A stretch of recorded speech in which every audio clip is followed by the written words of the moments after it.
stop being an adult. None of us are being adults. Hi, I guys. don't see why you have to be one. Hello. Hi, it's Mr. Sci-Fi, and the table live cast.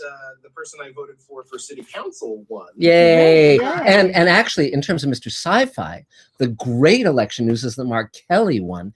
I mean, John. I think the last astronaut who was elected to office was John Glenn. So so good for Marc Kelly, and I think it's really great because he's Gabby Giffords' husband, and she was shot in the head, which no one should be. And the fact that was such a terrible thing. And John Glenn's widow died earlier this year at 100 years old of coronavirus. Oh dear, oh dear, that's a shame. Well, okay, well, there. Thank you, Thank you, Mr. Cheerful.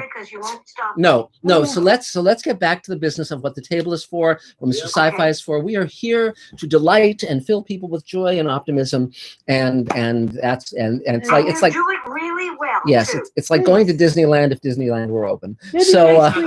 Maybe next week we'll be. Yeah. Maybe next week we're providing maps and escape routes to Canada. Stop it. Stop it. I'll adopt everybody. Okay, yes. Thank you. Well, my friend Michael Ninkin, who was a director on Battlestar Galactica, now lives on an island in Canada. So I think I know where we're going. So, until global warming. They've closed the border. Well, there you go. Get through. I told my sister, make sure your husband stays well, because if something goes wrong, I can't get up there. Yeah, but all I have to do is say all I have to do. You have to learn the new slang, like under his eye. No, no. I just have to go up to the border and say I want to get out of America, and they'll say you're Canadian. Come on in. So anyway, welcome to Mr. Sci-Fi. Welcome to the table. Is anyone here from east of Los Angeles? Not necessarily the LA area right now. No, I guess not. Okay. Okay. Does anybody have to leave early? Because sometimes we miss people. Nobody has to leave early. Wow. Great. Jesus. Okay, lovely. What's going on? Is there a pandemic going on? So okay. You think? Yeah, really. So Adam, let's start with you because you're at the top of my screen. So how's it going for you? Hello, everyone. I'm doing well. Adam Sartain here, actor, voice actor, and a tuba-playing musician, as well as an associate producer on Space Command. Yay! 3 cheers. And there was much rejoicing. Yes. So for me, not much happening this week.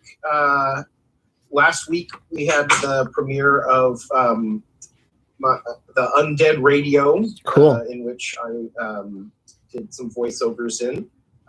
That went very well. They've had over 200 listens. Wow. Which is good for a podcast. Great. And this week, just getting ready for the holidays, because it's the holiday season. Great. And as I've said before, I am going to be a virtual Santa, coming to kids of all ages live from the North Pole. Yes. As you can see, I watched it's the video. even snowing out. And yes. I watched the video. It was adorable. Yay. You might want to put up a link to that. Yeah. You want to sit on your virtual lap. Great. That's great. Yes, that's great. And also I wanted to mention regarding that, Adam, the new tradition that I'm trying to get rolling, which is, we bought our tree early at Target because, they'd run out. They use scare tactics. And so I think what we should start doing is the tradition of the Halloween tree, then the Thanksgiving tree, then the Christmas tree. So you can basically just decorate it differently and you're good to go. And then, of course, the Arbor Day tree and Columbus Day or whatever current. Yes, exactly. So, but go ahead, please, Adam. So, yeah, that's about it for me for now. Great. We're going to get that Sweet Haven pilot or table read going sooner or later. Yes, and just to bring up that, Adam, the reason we've delayed the table read is simply because we're trying to lock down a number of the roles. We have a great cast so far, but some of our actors were not up to the physical demands of ultimately being in that show, because it is an older cast. So so that's fine, and certainly but yeah. So we'll talk about that more when it's our turn. So anything you need?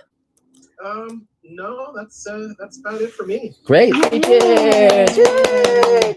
So are there any Mr. Sci-Fi questions? Yes, in fact, we have our first super chat. Yay. Yay. Ding, ding, ding, ding, ding. From Gregory Krug, who says, Thank you, I've Gregory. been stressed out, as many of us have been for a couple days. Thank you for being a breath of fresh air for me. Yes, well, I can't imagine, Greg, why you would be stressed out. Has something been going on that I'm unaware of? Gee, we're fine over here in West Hollywood. You should move here. But thank you for the kind words. We strive to be a voice of optimism and hope. And again, you know, I mean, I've lived through, you know, Nixon and Reagan and George W. Bush, and you know, if people know I'm a liberal. No, I know, but and again, conservatives, everyone along the political spectrum is welcome at Mr. Sci-Fi and at the table. Kindness and compassion rule the day, and that's not limited by any political stripe. But the point being, you know, it's all going to be fine, guys. It's all going to be fine. So, and Mr. Sci-Fi has a lot of stuff coming down the pike. It's really fun, and just tons of stuff coming. So, thank you. It was my thought if it wasn't the. What is that sound? Has everyone muted their mic? There we go. Okay. Thanks. If it hadn't been the pandemic, I was thinking that you should invite, you know, after this is all sorted out, you should invite someone from an opposing political party to lunch. But we can't do that because of the pandemic. No. But I think that would be a good idea. Right. But here's one thing I will say, just related to the table, just to let you guys know. Someone at the table who I think is fairly new to the table was concerned about sexism and various other things that might offend different people. So I'm going to have our moderator send me the guidelines that we already have established, and then we'll see about also if other people are feeling that we need to update them in any way. We'll make that happen, because again, we want everyone to feel welcome. We don't want anyone to feel that other people are saying things that are inappropriate, you know. And so it's hard because we're all lunk-headed in some way. Well, yeah, everyone's going to step in the bear trap one time or another. But and there's a joke I could tell you, but no, I won't. So though I have a great joke about Superman. I don't think that's offensive to anybody, but I won't tell it right now. So okay, so I think Judith, I think you're next. Go for it. Oh, you have to unmute. Oh, still can't hear you. Oh, you were on earlier, so. There, you're getting it. Okay. Can you find it? She's looking for the unmute. There you go. There you go. Well, I've had a couple of really bad knocks in the head. Oh. The last couple of weeks, yeah. I have to redo my demo. Elaine knows why. You guys know why. So I'm not going to go into that. But I'm rewriting it, and I have talked to Tom about the other scene, the other script with him and I. So I'm rewriting that, and we'll start working on that next week, hopefully. I'm for rehearsal. Great. What else I have written down? Oh, I'm Judith Smiley. I'm Broadway actress. From Montreal, where I was a child star, did a lot of work. Moved to New York, studied with Sandy Meisner, worked on Fiddler on the Roof. I've done a lot of off-Broadway and clubs and all kinds of stuff. Cool. Owned and operated a recording studio in New York, did a lot of voiceovers, did a lot of production work. Everybody knows who I am, but I just thought I'd... Sure, no, absolutely. Mazel tov. I'm meeting with Billy on Saturday. Okay. You want to tell people who Billy is? Oh, my cousin Billy wrote Home Improvement. Yes. I keep forgetting that. He wrote and produced Home Improvement. He's a very funny man. We're going to get together for lunch, and we're going to talk about my demo. The end of it, I want to do something very funny. I like Harold Burnett. And then he wants me to do one-woman show. So I can do a little bit on Zoom and stuff. Cool. I'm working on my audiobook demo.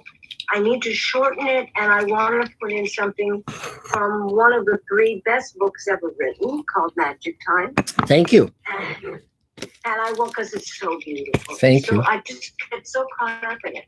And I'm going to, I know Bob Bergen as a viewer, so I'm going to call him and see if I can take him out to lunch and pick his brain. On my automation wheel. Get that done. I already called the studio to get the book demo. Great. I just have to look and see what I have to do. I have, oh yeah, if anybody wants to do a table read, I'm a pretty good actress, as Marc and Elaine will attest. Also, if anybody's going away for the holidays, except for Christmas Day, for which I'm taken, if you want someone to look after your animals, I'm your girl. Great. And what else?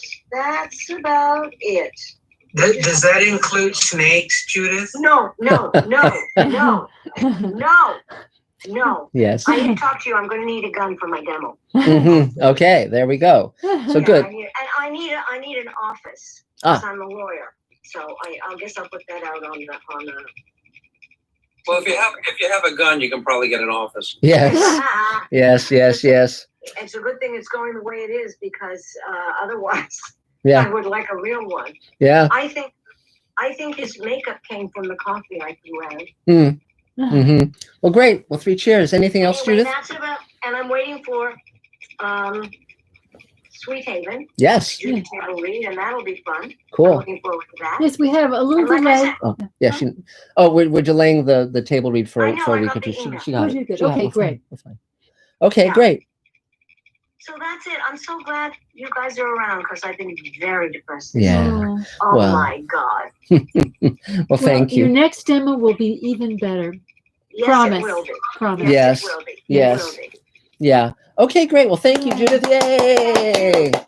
Okay, so Adam, another Mr. Sci-Fi question, perhaps? Yeah, let's go to our first question, which is from Scott Baker. Great. Hi, Scott. And he asks, how have you ever been involved in the creation of a musical? Is it as difficult as I imagine it would be compared to a spoken dialogue production? The only musical that I can remember being, well, I've done two. When I was in junior high school, I was in all these advanced honors classes, and somehow I was put in vector geometry, which was an honors geometry class, but I'm not a math person. And so from the first day on, everyone else was like math club.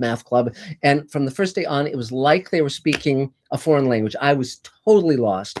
But they had an extra credit project that would make up a big percentage of your grade. So I decided to write a satire of The Wizard of Oz that would be all mathematics.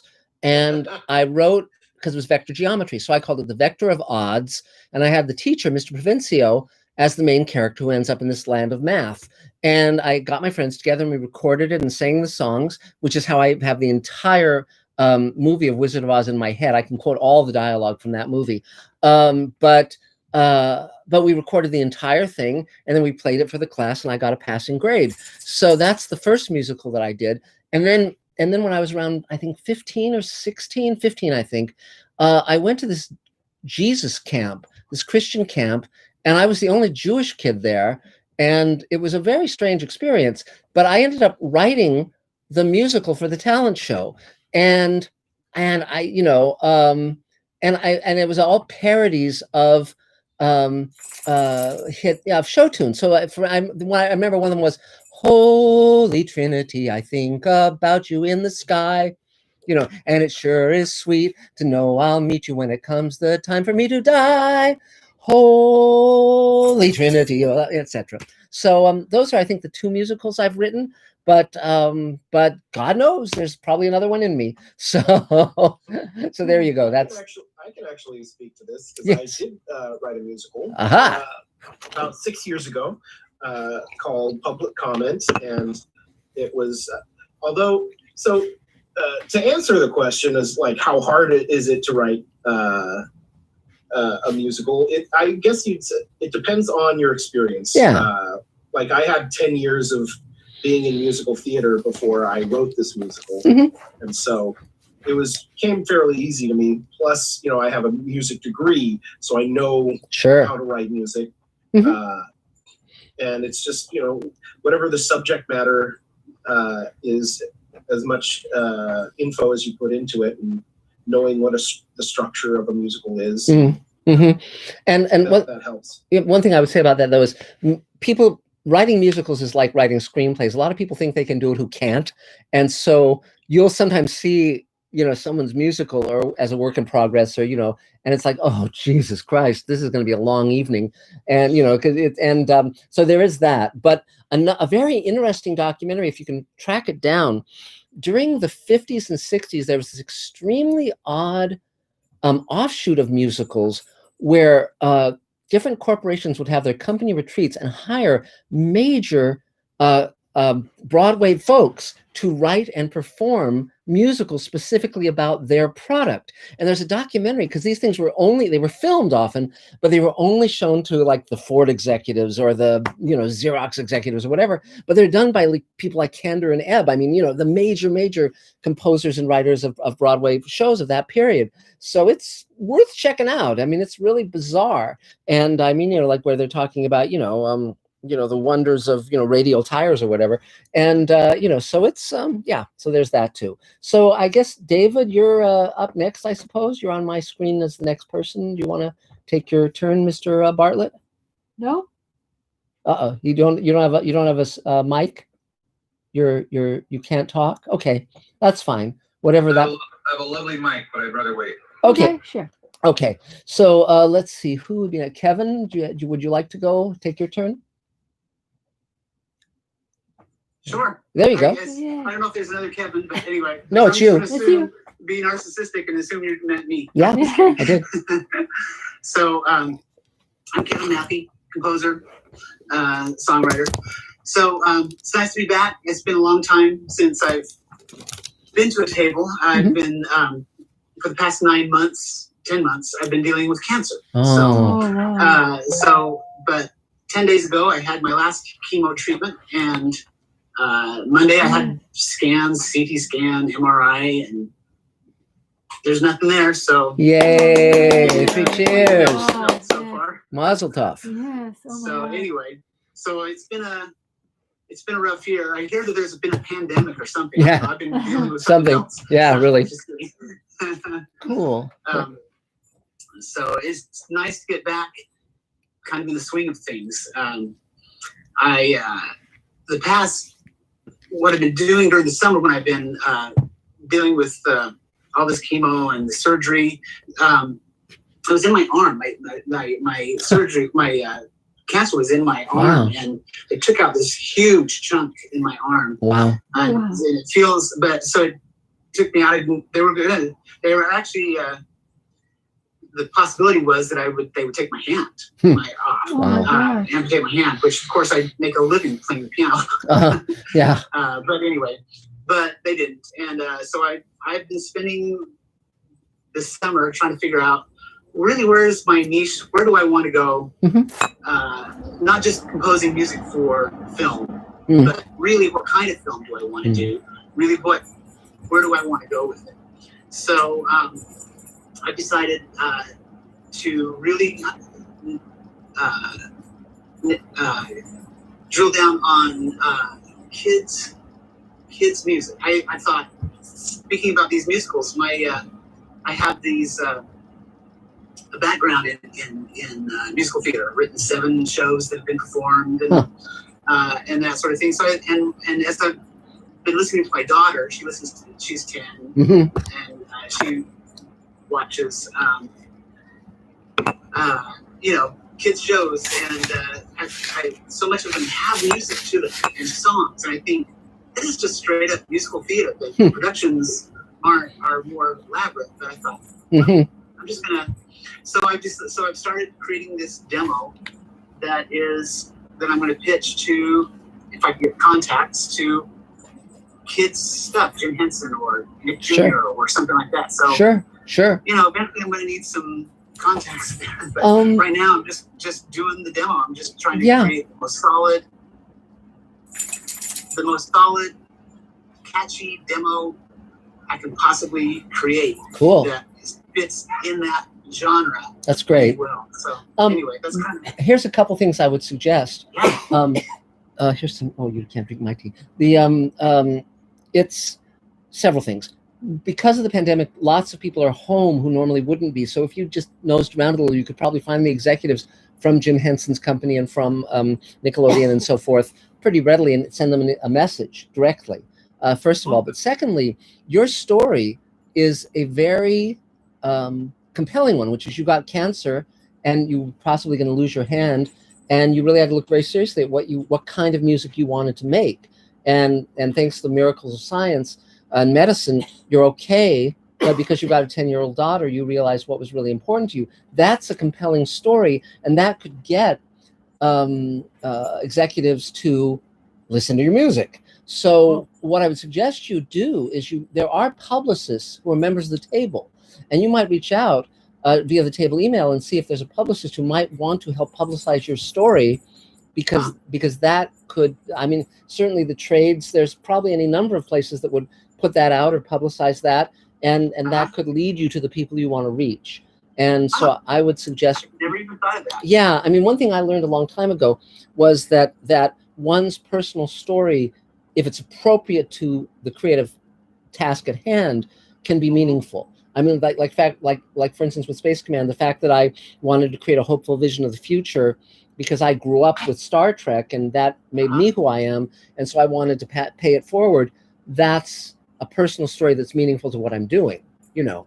So, though if it was like Marc Zicree owns a dog, it's like, well, ho hum, you know, who cares about that other than Judith, That's you know. right. So yeah, but so anything else? Any other questions? How would I? So I assume just through the table Yeah, email. Do I just Yeah. say, hey, I'm looking for a publicist? No, or no. You say the specific. You say composer, composer and cancer survivor looking for a publicist. And you know, I mean, you always have to have a subject line in any email you send that gets people to open the email. So composer looking for publicist isn't compelling. So, but then I would just lay it out. You know, you just survived cancer. You have a 10-year-old daughter. This is what you want to do. You almost lost your hand. You know, the specifics are what make you interesting. And some publicists might say, listen, I'll put out a press release on you for free. That's probably what would happen, because a publicist would be very open to being of service, you know, in that way. You know, and again, it's not wallowing in anything. It's just being honest, you know. And that can open doors. So, you know, obviously if your music sucks, it's not going to work. If you want to try, if you want to try something out, you might check the major libraries to see if any of them are doing anything online for the children. And then say, can I try out pieces of this for, you know, can I put this together? And also remember that for your symphony for tuba, Adam is a tuba player, so that could be a marriage made in heaven. Yeah. So anything else, Kevin? I don't think so. Okay. It's just nice to kind of get. Great. Well, it's great. Yay. It's great to see you. So thank you so much. Congratulations. So cheers. Yay. So Adam, is there another Mr. Sci-Fi question? There is. Our next question comes to us from Hayes494, who asks, would you like to have a Star Trek series that is somewhat like House of Cards, where it follows the rise of a populist Federation president? I think this question was asked last time. And I mean, again, you know, Star Trek is a universe and Star Wars is a universe that's big enough to accommodate almost any story you would want to do one way or another. So certainly that's a viable possibility. Again, it just needs the talented people who can pull it off well. You know, because that's again, by the way, why when people say I've got a great idea, the idea is almost never what makes something work. It's the execution of that idea. And we all know, we've heard of like a movie or a TV show where you go, boy, that doesn't sound very interesting, and then you hear it's great. Like for instance, we just watched Queen's Gambit, which is about chess, and it was terrific. It was absolutely terrific. We highly recommend it. It's on Netflix. And so yes, so that's my thought about that. By the way, when we were talking about small pleasures. For those of you who are stressing out, when I was a kid, you know, growing up in the 60s and 70s, I was a voracious reader of science fiction, but most of the writers that I was reading, who I held in high regard, I had no idea what they looked like. Well, recently I found out that Doubleday science fiction of that period would actually publish what these authors looked like. So this guy is Cyril Kornbluth, And with a name like Cyril Kornbluth, writing science fiction, you probably imagine he's someone that you'd beat up on a beach or whatever. But he was actually a machine gunner in World War II and quite hunky. So here's the look at that. So he was not a bad-looking guy. So that was pretty interesting to discover. So so great. So now let's see who's next. I guess MJ Lalo. How about you? Yeah, how you guys doing? Good. Yeah. Well, I'll tell you, it's interesting because I found I had done this like years ago. It was like 1998, and I was working with some stuff that my mother died when I was 2.5, and I never really knew her, and I lived with my grandparents for a while, and then my dad married a completely different lady, hated me, blah, blah, blah. So I had forgotten till I was going through a bunch of stuff, like, where does this go? Where does this go? Where does that go? Just putting something like that.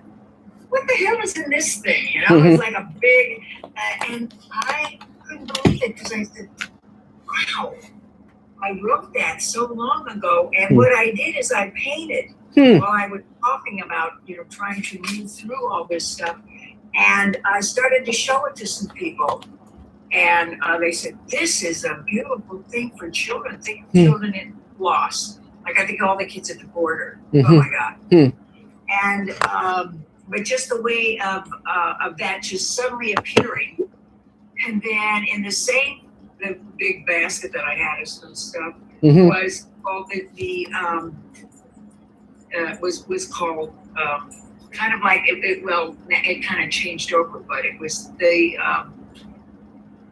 answer for oneness. When did I write that? And I mean, these things are in beautiful condition, and it was all about that we have to look at the earth as a one thing. It isn't like, well, that's screwed up over there, and who cares about that? It's like it was all one, and I forgot that I had written that so young. That's great. And then I've done music too, and got time to compose for the Vatican and all that kind of stuff. And then I went right into voiceover, and 20 years doing that, which was great.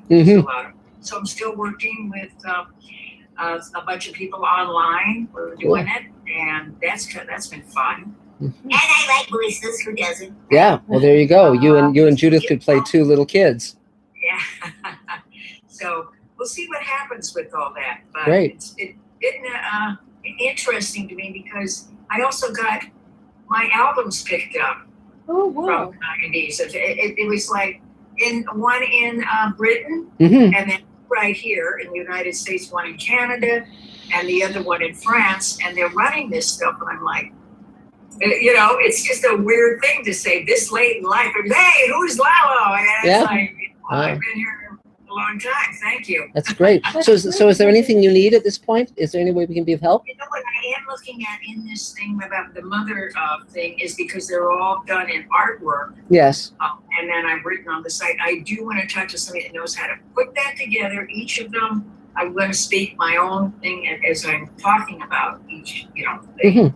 I'm talking in different voices. And even maybe somebody wants to help me with music. I don't have an idea for music just yet, but you and Kevin and maybe Dave Edison can. Well, Dave did a children's book and he animated it, and it's not a children's book, but it's like an illustrated book for extremely sour children. And no, we have Bonnie Janowski with us, who is a composer. She is a composer, as is Kevin. A lot of musicals. Yeah. So there's a lot of people you can connect up with and get some advice. Yeah, Dave is holding up his book, right? Did you just hold it up? Was that your book, Dave? No, I have it right here. Yeah, put it. Yay. Yeah, there you go. The man with the list. I was gonna say lisp.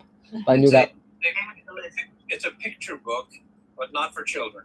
Although it could be. It could be. I mean, it just basically for your atheist friends and their offspring. Sure. And for the yeoman, maybe. Yeah. Exactly. So, anything else, MJ?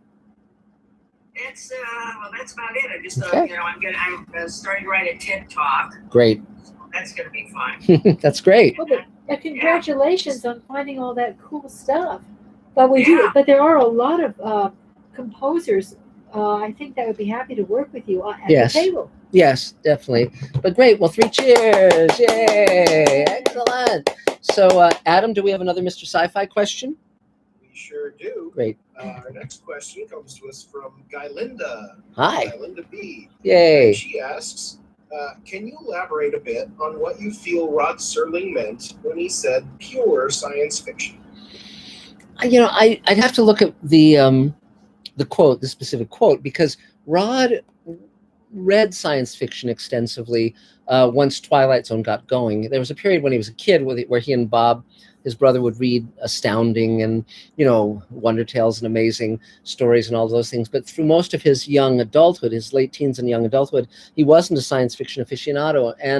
But I think pure science fiction, when he was looking at some of the writers he was working with, who were very much science fiction writers, whether it was Ray Bradbury or Matheson, Charles Beaumont, they write science fiction stories that would deal with rockets and aliens and all that stuff. Then they'd also write fantasy stories that dealt with, you know, magic and creatures and so on. So I think pure science fiction, he was talking specifically about the science fiction of speculation, time machines, space travel, you know, astronauts, that kind of thing. So I think that's how because Twilight Zone, people sometimes refer to Twilight Zone as a science fiction show, but it isn't.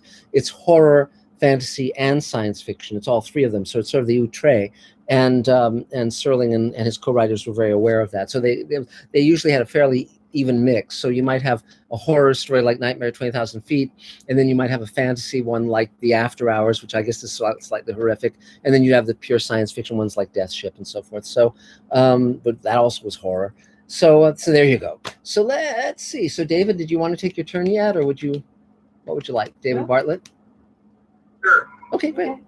Great. I'm David Bartlett. I am a filmmaker, and producer, filmmaker, human rights activist, and also a teacher.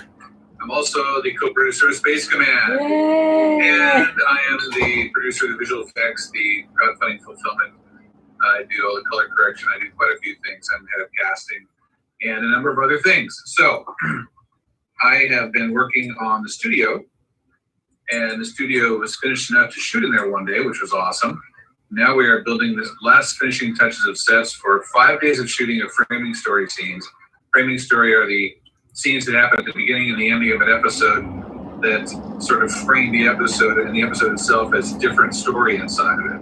So we have, Forgiveness has a number of those scenes, 17 or 18 of those small scenes, and we're gearing up to film those, which is very cool. The set pieces have all sorts of LEDs on them, and they have different color codes that are cool. They're black and white, or black with white trim and white with black trim. Mm-hmm. So I kind of grew up in the Roger Corman with the set designer James Cameron now, of course. He had been through the School of Corman, and then we were all going through it too, which is how much can you get done with almost no money. Mm-hmm. So we have these set pieces that started out as basically one color of set. And now we have 4 different set pieces out of 2, which is great. Great. And we're going along those lines with other parts of the sets from Cloverfield Paradox that we purchased. Mm-hmm. We're making them into mini sets that can be used in Space Command, which is cool. Great. So, Great. if anyone's interested in working on Space Command or volunteering on Space Command, I am definitely the one to talk to. There are paid positions and there are volunteer positions. They can all lead to better positions later if you want them, or just like the one that you have now. Yes. Some people that actually have a job and they do the job and they enjoy that job. That's kind of pretty wild, actually. But you can also move on if you like. The teaching part of me is these days is relegated basically to things I help people learn while we're working on Space Command.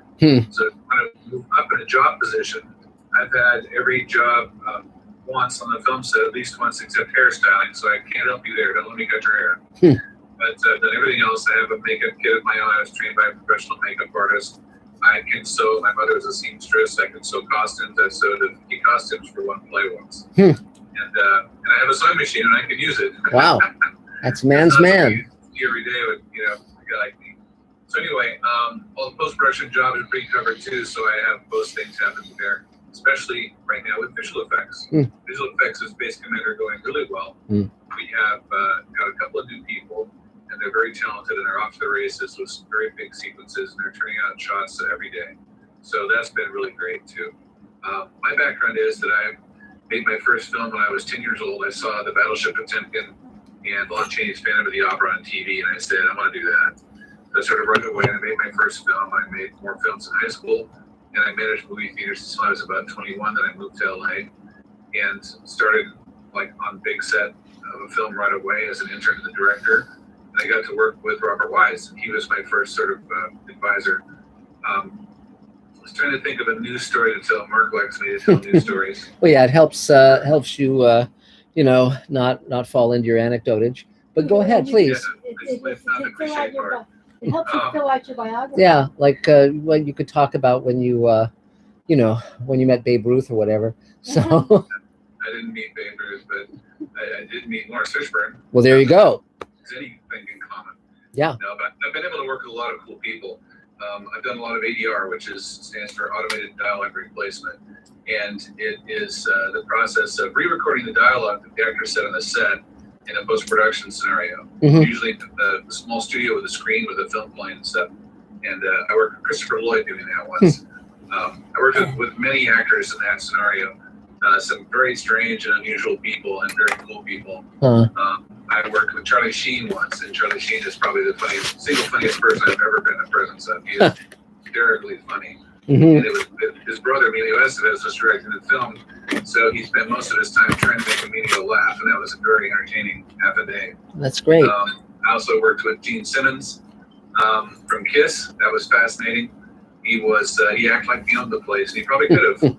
But the other thing about Charlie Sheen that was fun is Charlie Sheen came in the room, and behind him came the largest human being I've ever been in the presence of. This guy was like 6'10", white guy, big, huge, like this big guy. He just stepped into the room and just closed the door and stood there. Wow. I never was introduced to him. I don't know his name. He didn't shake hands. And it was intimidating. Wow. I'll tell you. But the Christopher Lloyd part was super fun. He's kind of like the Back to the Future in person, in all the good ways. And what he would do is he would look at the screen like this, and he would turn and look at us for questions. And the director was doing it for the first time, so I was doing all the talking to him. I said, hey Chris, that was great. Now, try that again. It's just a little bit out of sync at the first part, and just try the same thing and see if you can get a little closer, say things like this. So you be, he does the line, and he goes like this. He's like waiting with his hair and everything for the next note. How fun. Just like it wasn't Back to the Future. That's great. And he did this all morning, and it was really fun. It was a lot of fun. That's very fun. So, interesting stories like that I've run across. Somebody told me that, recently I've done this a few times that I should write a book. I suppose I should at least take some notes. Great. But, I've worked with everyone from, Menachem Golan and Yoram Globus at Canon Films to Lawrence Fishburne, like I said. First thing he does is he shakes your hand and says, call me Larry. So, okay, Larry, you got it. Lair. And my favorite person I probably worked with was Morgan Freeman. He had just such a gentlemanly quality about him, and he was so nice and pleasurable and to work with. And just did, whatever you needed, he was fine, and there was never a problem, and everything he did was awesome. So. Wow. And one thing I wanted to mention about Lawrence Fishburne that I found out recently is he lied about his age when he got the job for Apocalypse Now. So he was actually 14 years old when he did that movie. So that's, yeah, wow. Isn't that crazy? I heard he was 17. I never heard he was 14. 14. And so that's pretty amazing. And he's great in it too. So I've heard about lying about your age to join the war. Yeah. Lying about your age to be in a war. Yeah, he was, I guess, tall for his age. So so great. So anything else, David? Yeah, I'm going to put my email up here for people that might want to work on Space Command or volunteer. Great. I had let's see, what else have I got going here? The studio. The Trial of the Chicago 7 movie that's out. Yeah. This is a tremendous film. It's great timing, too. If you see the movie, you'll know why I'm saying that. But yes. The backstory of this, how much of it is true, we'll see, whatever, but it's very entertaining, and you couldn't have had more time to film the condition of the country's in right now. right around the corner from riots to overthrow the government, which is what that film is about. Yeah. Essentially. Yeah. But Sacha Baron Cohen is just off the charts. Eddie Redmayne's incredible. These actors just bring it. Yeah. And Aaron Sorkin is like, they've got to be one of those talented people working right now. The script's amazing, the directing's phenomenal. I highly recommend it. Great. Okay. So that's it. Okay. Table email. Mhm. Can't yet. Table email. If you are here for the first time and you don't know what that is, there's an email service. Marc's going to talk more about it later, I'm sure. Mhm. That there's over 2,000 people a member of now. We have these smaller tables right now, and when we're live in Marie calendars, it's 40 or 50 people. But there's an inner circuit that we can talk to with each other with emails, and you can log on. You can tell people what you're up to. You can say you're making a film, and there's some jobs here or there. You need some help or whatever, and help other people with their films. And this also goes for anything, really, books and musicals. There's musicals, people talk about musicals tonight, all that sort of thing. Any kind of arts and things that we're involved, that you're involved with, you can probably find some help one way or the other on the table email. So if you want to get on the table email, that's when you talk to me. Great. So all you have to do is create an email with your first and last name and @gmail.com and send it to me, and I will forward it to the people that connect this up with the internet world, and we'll get you a password, and then you can start sending table emails. So I'm going to put my email on the chat off to the side here, so that anybody can talk to me about that, or the Space Command, or anything else that you want. And my little video, the I Am the Flag, starring Jimmy Walden, is up to 680,000 views now. Wow. So and I haven't really done any promotion to it at all. So right around the corner here, we've got which holiday is coming up next? Memorial Day is the next big. Thanksgiving's the next one. Veterans Day. Veterans Day. Okay. Veterans Day is the next big holiday around my film. Mm-hmm. Veterans Day and Memorial Day and 4th of July are the big ones. Okay. So I want to see if people can subscribe to it, send it to others, and all that sort of thing. So if you want to go to YouTube and check it out, I'm the Flag, starring Jimmy Walden.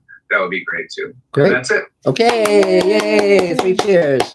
So Adam, is there another Mr. Sci-Fi question? There is, but before this next question, I wanted, because there's a couple new people watching. Great.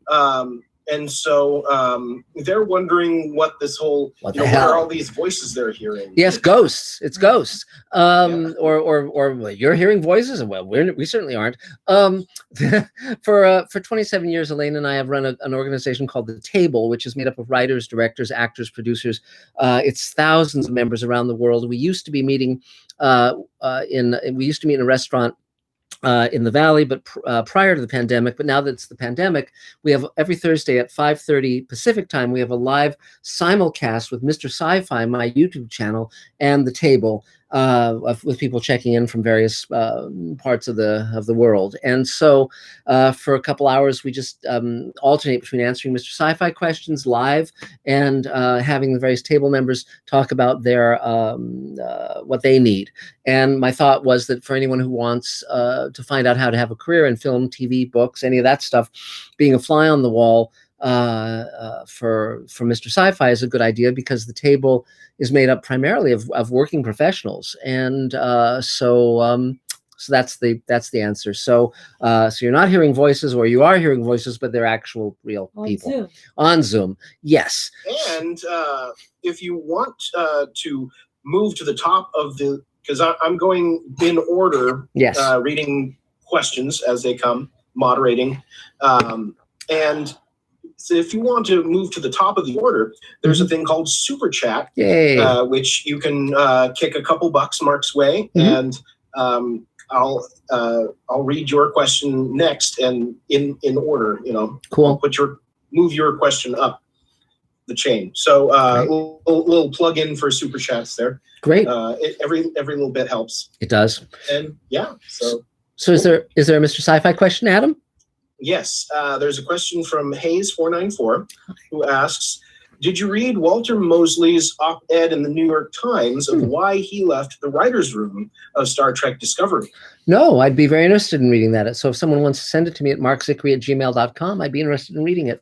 I haven't been very happy about the recent Star Trek shows, simply because, they're problematical in various ways. But yeah, I'd be very interested in reading that. He's an interesting guy. I've met him a couple times. So he's primarily a mystery writer, but he's also been writing science fiction as well. So, and it's funny because many of the science fiction writers of the 50s were also mystery writers, including Lee Brackett and Frederick Brown and so forth. So they often went between those two genres because they paid about the same, and it just kind of gave them a little more range in terms of what they were writing. So let's see. So I guess Carol Field, I guess you're next. Go for it. Put on my red striped glasses. Yes. Hi, everyone. So glad you're here. David Bartlett, you inspired me to show you this picture that I ran and got. Did you know Seed of Innocence, the movie that one of the movies that Golden Globe has produced? I don't know if you, but anyways, I was in it, and here's me playing the hooker. Wow, there you go. It doesn't get better. So yeah, and well, where Carol, can you hold that up again without Mark talking so it doesn't switch to him? Wow, look at that. See, once in a while, the girl wears makeup. What was uncomfortable was that it was a major SAG feature, and I had to call a lawyer to get paid. Oh, wow. And an agent, I had to go over him, over Screen Actors Guild. I had to call. It took me a year and a half to get paid in a major SAG feature. Golden Globus did not have the best reputation. Sorry, David. Phil Silvers and someone else sued him. I think Shelley Winters actually sued them. I know. And it took me a year and a half to get paid. It was pretty disgusting. Yeah. So I have a bunch of things here. You know, this seems like it's a musical night. And I wish I had the time, but I would love to get the musicians and the singers together and do something and plan an evening and do it on Zoom and charge for it and give the money to children with AIDS. My mind's going off. You know, something like, I mean, I'd love to. So, you know, just at some point, I'm just going to put it out there. I have 4 octaves. And if anybody wants to play in that arena, just, you know, I don't know, contact me. And if it's supposed to happen, it'll happen. And Adam, I wish you'd play your tuba for us sometime. I really do. I just find that so fascinating. Okay, you guys will not be here for Thanksgiving, right? Probably not. We don't know yet. We'll see. You will see. Okay, because I was already asked to go to Off Vine, which is, I love that restaurant. I'm not going to any restaurants right now. I'm just not. So if you all want to have turkey together, that would be fine. That's fun. Full of other things. I had a wonderful interview with a manager last week. He manages actors and writers. He just knows me as a writer. Found my novel. But it's been a week, and he said, Carol, I'll get back to you. And it's been 7 days, and he hasn't gotten back to me. I'm not going to push it. He has my numbers. I'm not going to push it. But I was a little nervous about it because I felt like it was a great interview. I mean, and my judgment of that is we got off the phone, and I felt like, wait, I want to talk to him some more. I just like him as a person. And he hasn't called. Whenever you submit anything to anyone, you can say to them, what is your turnaround time? And because then you know their time frame. And so you could even call him like tomorrow and or email him and just say, ask that question. And then you'll know, like let's say says, well, give it 3 weeks. Then at the 3-week mark, you can contact him and say, hi, I don't know if you've gotten to it yet, but I just wanted to, check in and see, if there's a revised, turnaround time. It's just being a squeaky wheel because everybody has so much on their plate one way or another that it's easy to get lost in the shuffle if you're not reminding them and giving it priority. But the important thing in being a squeaky wheel and not irritating is being pleasant. Is you start out with something else. Yes. Like, how are you holding up in this season of confusion? Whatever, Start that. Well, I wanted to find out if you're doing okay, and then just say, I'm sorry, I forgot to ask. What would be a good time? What's your turnaround time? What would be a good time for me to check back in? Yes. And so I always put it in their hands, but I'll start by saying something else, something interesting sociologically, or something funny, or something that I know about them. I'll always start with a human thing and then say, oh, by the way, I don't know your workload, but where does this stand on your pile? Then they'll say, call me back after the weekend. That would be great. I'll be all ready for you. So when I call back after the weekend, I'll say, hi, it's me. How you doing? And then I'll say, what is it looking like? Where does it, you suggest? Where is it in the pile? Where is it in the pile? Yeah. I never assume that what they tell me is going to be true. Yes. But I'll just very amiably say, how's it going? What's going on? And so I never make them tense or not want to talk to me. And I do spend extra time on every one of those things, finding something funny or insightful or interesting to say. Okay. All right. I mean, I'm usually kind of assertive. I don't know why this one was just kind of like, let him come forward. Yeah, But- no, you don't want to be that passive. Okay, So right. yeah, absolutely. Well, People get busy. yeah. That's our job. I mean, and if you need to, like, another further question, if you want to, kind of buck yourself up or prepare for talking to him, you could say, well, what would that hooker say? It's like, she'd be assertive, so the one you played back in the Golden Globus days. But by the way, teaching her how to put on makeup. yeah, that's great. The thing I was going to mention is you were wondering why they didn't pay you, and probably because all the money was going to Phil Silvers and Shelley Winters, who were suing them, so. Shelley Winters walked on the set and walked off with a very expensive, like, antique kind of typewriter. Wow. And she said, if you don't pay me, you're not getting this back. She did that. I know. I don't know. More power to some people, I guess. That's right? very funny. Okay. That's so great. I am going to AFM next week. I don't know why. I think because it was so cheap. It's usually $200 a day. It's 5 days, and it was $200 for 5 days. Wow. Great. So I said, what a fudge. And all these people, I put some of my intellectual property up there, and all these people are contacting me from Europe. Wow. But they're also saying, so what is your operating cash amount? Like, no, yeah. Right, no, right. I'm not the bank. And they're all saying, so I just think they're interested in the bank. Not Yes. I don't know. Yes. So I'll let you know how it goes, but it should be. Also, I just want to help anybody, because I know a lot of people are really depressed right now. Because I know a little bit about psychology.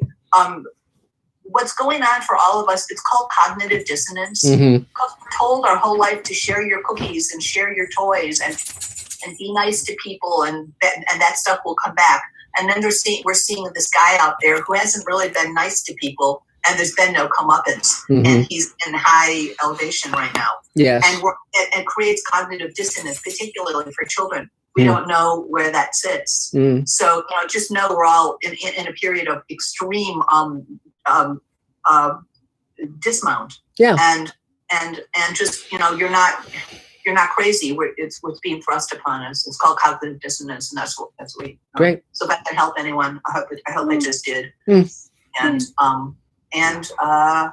thanks for being here a lot. Sure. You guys are awesome. Sure. Great. I'm going now. Okay. Great. Yay. That's great. So another Mr. Sci-Fi question, Adam? Yes. There is a question from Bob Rich. Hi, Bob. Who asks, in literature, TV, and film, what are the distinguishing qualities of the very best science fiction? How essential are a sense of wonder, a sense of mystery, and also genuine conviction? What's always central is that you identify with the people, that you're drawn in by the characters. Because no matter how amazing the story, if you don't care about the people, you're not going to be carried along, you're not going to be invested, and you're not going to remember it. So that's part of it. Now, there are certain writers who have such a great imagination that the initial concept is so strong, like a Gremlin on the Wing, or Ray Bradbury did amazing stories that were where no one had ever come up with that idea before. So the best science fiction is commenting on our lives, our time. It's not just out there doing nothing, and it somehow speaks to you in a profound way, in a deep way. And also, things like Star Trek and Star Wars and so forth, they create a world that you'd like to kind of just like live in and wander around in. And 2001 was like that too for me, where it felt like a place I'd like to go. And so there's that aspect as well. So that's how it works. So and by the way, most of the science fiction shows, particularly in the 50s and 60s, that were of high quality, they had the smart idea of reaching out to the science fiction writers, the prose science fiction writers, and they got Theodore Sturgeon and Matheson and Beaumont and all these other writers who were the top writers in short stories and novels. And that's why those stories were of such merit, because these were people who thought a lot about these things and were very, very, very talented. So let's see. So I guess, Mike, you're next. Mike Lopez. Go for it. Hello, everyone. Hi, Mike. Mike Lopez here. I am a minister turned cop turned filmmaker. Yay. And really glad actually I'm really glad to be here. It's always nice to be here with everybody. Just to let everybody know, if anyone is interested in having breakfast, lunch, or dinner with someone who's on a different position on the spectrum, Yes, I'm free. Yeah, I'm and you mean on the political spectrum, not the autism spectrum, right? Yeah. Yeah, having lived with Jim, I have learned that everybody can have their own opinion, and you don't have to have because I just let him win every argument. Yes, good idea. He said that's the only condition he has for me living here and taking care of him. He wins every argument. Yes, that's fair. That's fair. All right. Anyway, if anybody has a project that has some kind of a police element in it, I'd be more than happy to help you out. I got all the equipment you would need, the uniforms, gear, just about everything you need. Knowledge, how to do hand-to-hand weapons, stuff like that we train with when I was a cop. So if you need help, let me know. I'm open. Yeah, and I might say that he helped me with something that was not about cops, but needed a hand-to-hand. Yeah. And it kept me, I was able to kept you on the right side. Kept me on the right side. Well, it allowed me to do some really imaginative stuff, which I never could have thought up. So that was great. It made for a really interesting, not just dynamic, but a really interesting combat scene. Mm-hmm. Yeah, another thing I don't always mention is I do fight choreography too. I did some choreography for a web series called Mr. Wayne Goes to Hollywood. A couple of women were fighting over this guy, and I choreographed the fight scene for him. If you go to YouTube and type in Mr. Wayne Goes to Hollywood episode 4, that's my fight. Great. And now, Jim, for those of you who don't know Jim Metropole has been a table member longer than Marc and Elaine. He had a years ago, and I've been taking care of him ever since. He helped me out quite a bit, so I've just taken him in, and he's like a dad to me, and I just really love the guy, and I make sure that he's well taken care of. The bad news about him, though, is that he had a blood test recently, and his PSA is slightly elevated.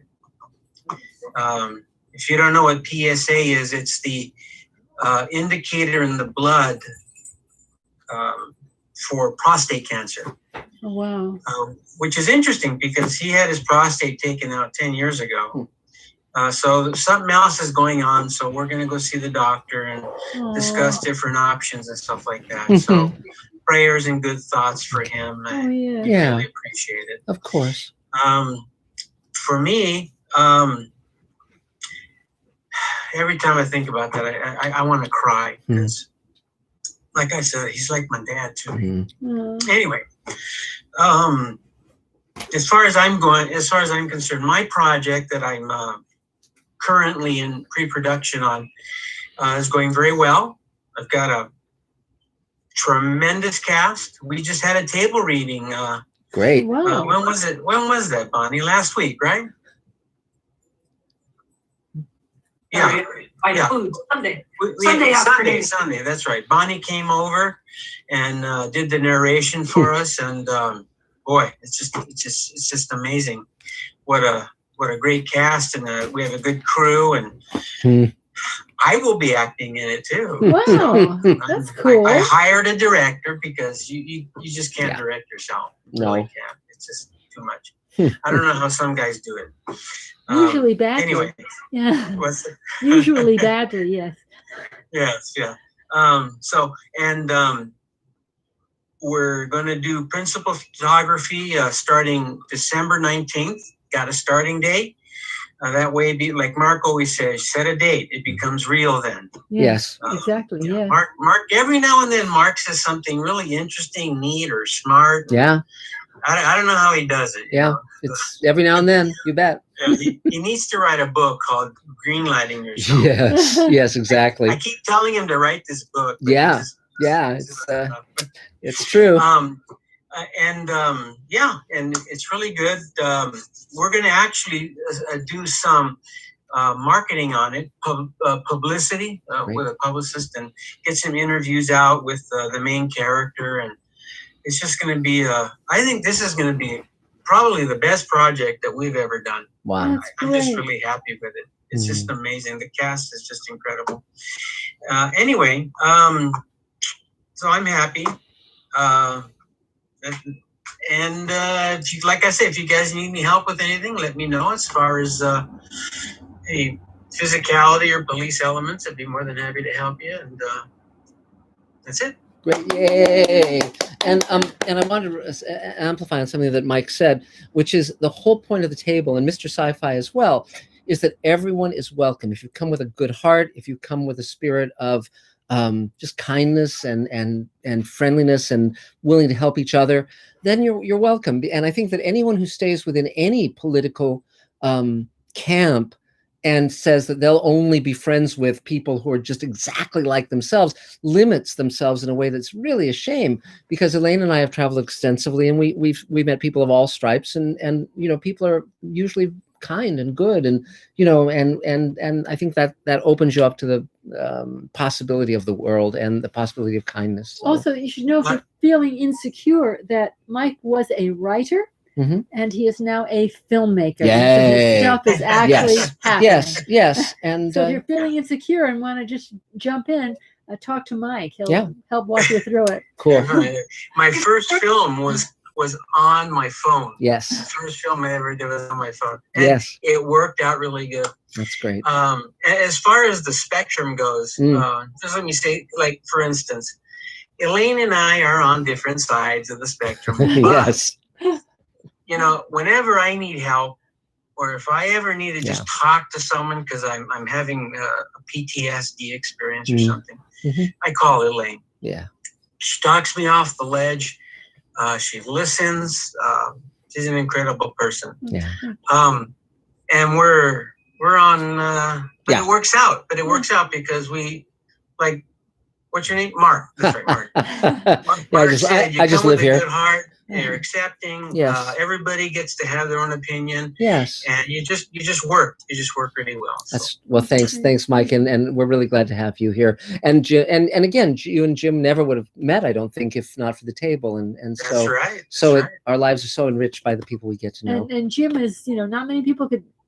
Jim is great, but he is a curmudgeon. He definitely is a curmudgeon. And some people aren't good with curmudgeon people. Yes. Some people appreciate them, and some people don't. Yeah. So, but that's great. We have a word for him in Ireland, and it's not curmudgeon. Yes, it's true. So great. The script was great, and it was wonderful. I got a chance to visit with Jim as well. That's great. The cast, the director, everybody was very good. That's great. Well, 3 cheers. Yay. Excellent. So, Adam, is there a Mr. Sci-Fi question? Yes, we have a question from Rose Kirby. Hi, Rose. From jolly old London town. Yay. Or somewhere in England, I don't know. Yeah. Anyway, she asks, how do you pick the music or musical score, like the background music, for Space Command? Well, in Space Command, we have a specific composer on Space Command, David Raiklin, and he's just someone I've known for years and years and years. He's a member of the table. He really loves science fiction, and it just seemed like a match made in heaven. He also is a co-producer on the show and was very instrumental in the initial Kickstarter campaign that got us going. So, but in terms of other projects, we just meet composers and we'll listen to something that we like, and off we go. It's really fun when someone's music brings an added element. Alan Darian scored the Star Trek episode we did with George Takei, and David Schwartz, who did oh gosh, he did Northern Exposure, and he did a pilot of ours and so forth. So you just find people are sort of on your wavelength, and it works really, really wonderfully. So, yep, and so great. So let's see. So I guess Dave, why don't we do you? How about that? Sure, let's. Okay. Hi there. Hello, everybody. I hope you're doing well.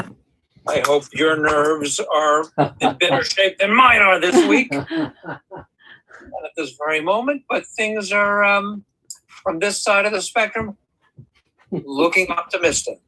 So, I am the editor of Space Command, among other things.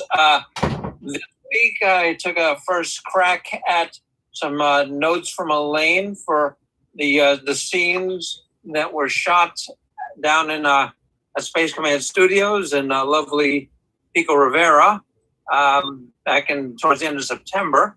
And so Elaine handed me some notes on that. I handed her back her version and a slightly tweaked one. Which is great. We'll throw it back and forth a few more times. Yeah, great. Yeah, that I did. We'll find a happy place somewhere in between. And there's more notes coming from that day's shoot, so we'll continue on that. Mm-hmm. Yep. We're getting in VFX shots from around the globe, literally. Yep. So we're putting them into the project and calling for certain changes from the VFX artists, but all good and heading in the right direction. Other than that, Marc mentioned my book, so I'll mention it. My picture book, The Man with the List. Basically a picture book for grown-ups who can't believe in the unbelievable. And if you'd like to see it or have it read to you, or if you'd like to send that link to any of your disbelieving, agnostic, atheist, questioning friends, you can go to YouTube, and once you're at YouTube, you can search Man List Picture. It's Man List Picture, and it'll come right up. And I animated it, and I read it to you. It takes about 3.5 minutes out of your one and only life. Yay! Yay! But it's really fun.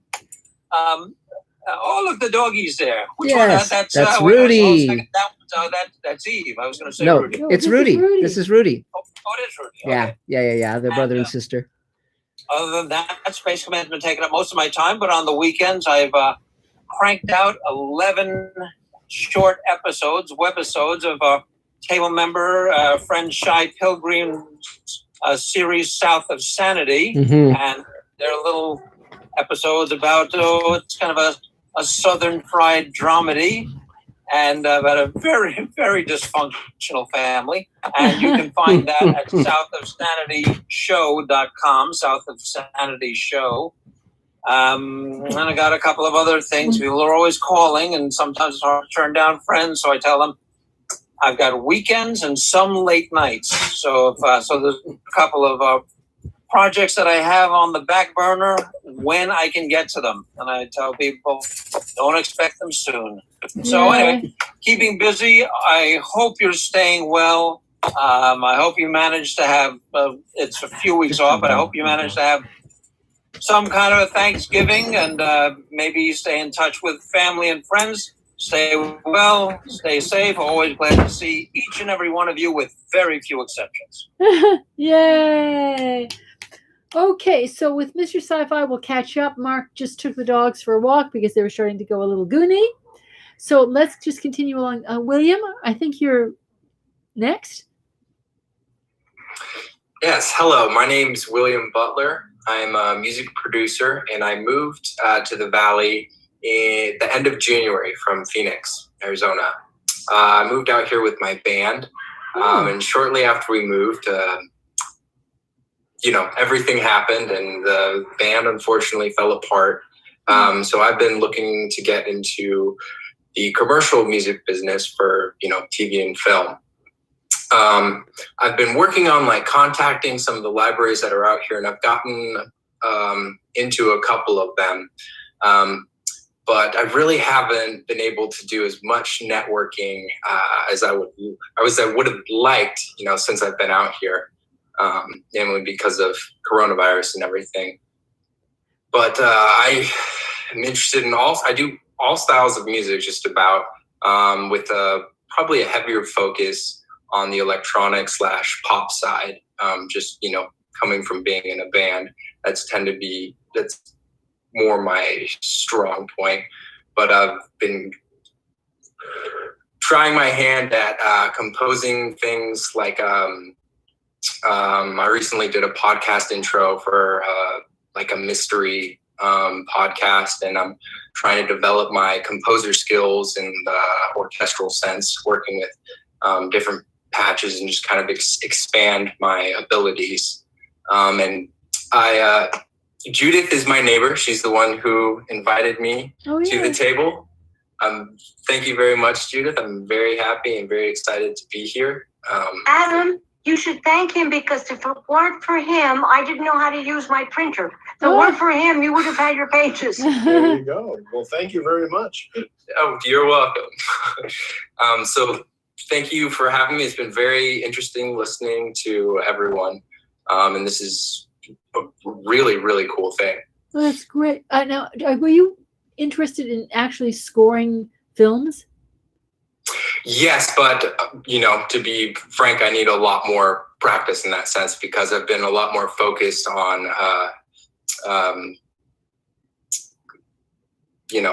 artist band type music. Okay. Well, putting it out there, if you just wanted to practice and say, well, you can use my music or not, but I'd be happy to score because we have so many actors at the table.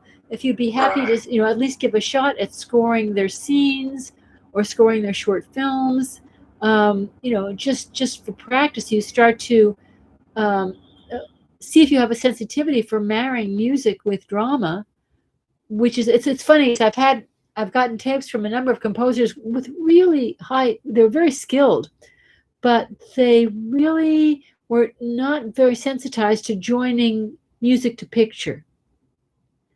And I mean, that's something that you study separately, but if you do develop that skill, and it doesn't have to be for all genres, but if you do develop that skill, it's a wonderful skill to have, and it's fairly rare. Not that many people are particularly gifted at marrying picture to music, but when it goes well, it makes a film or any piece of drama. It really does. So, but welcome. Thank you. Yes, thank you for having me. Okay, yay.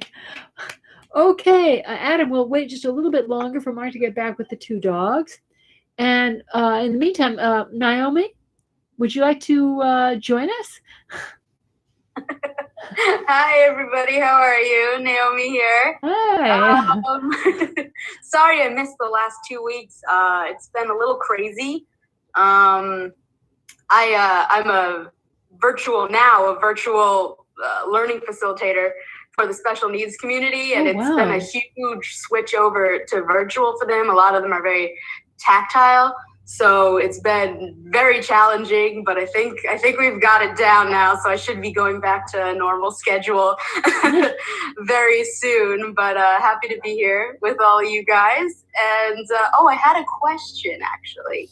I just got a commission to do a comic book script, which is not a medium I've ever worked in, so I'm doing like a little research. And I was wondering if anyone had any good resources or tips for doing that. Is it similar to like a TV script structure, or it's kind of out of my realm?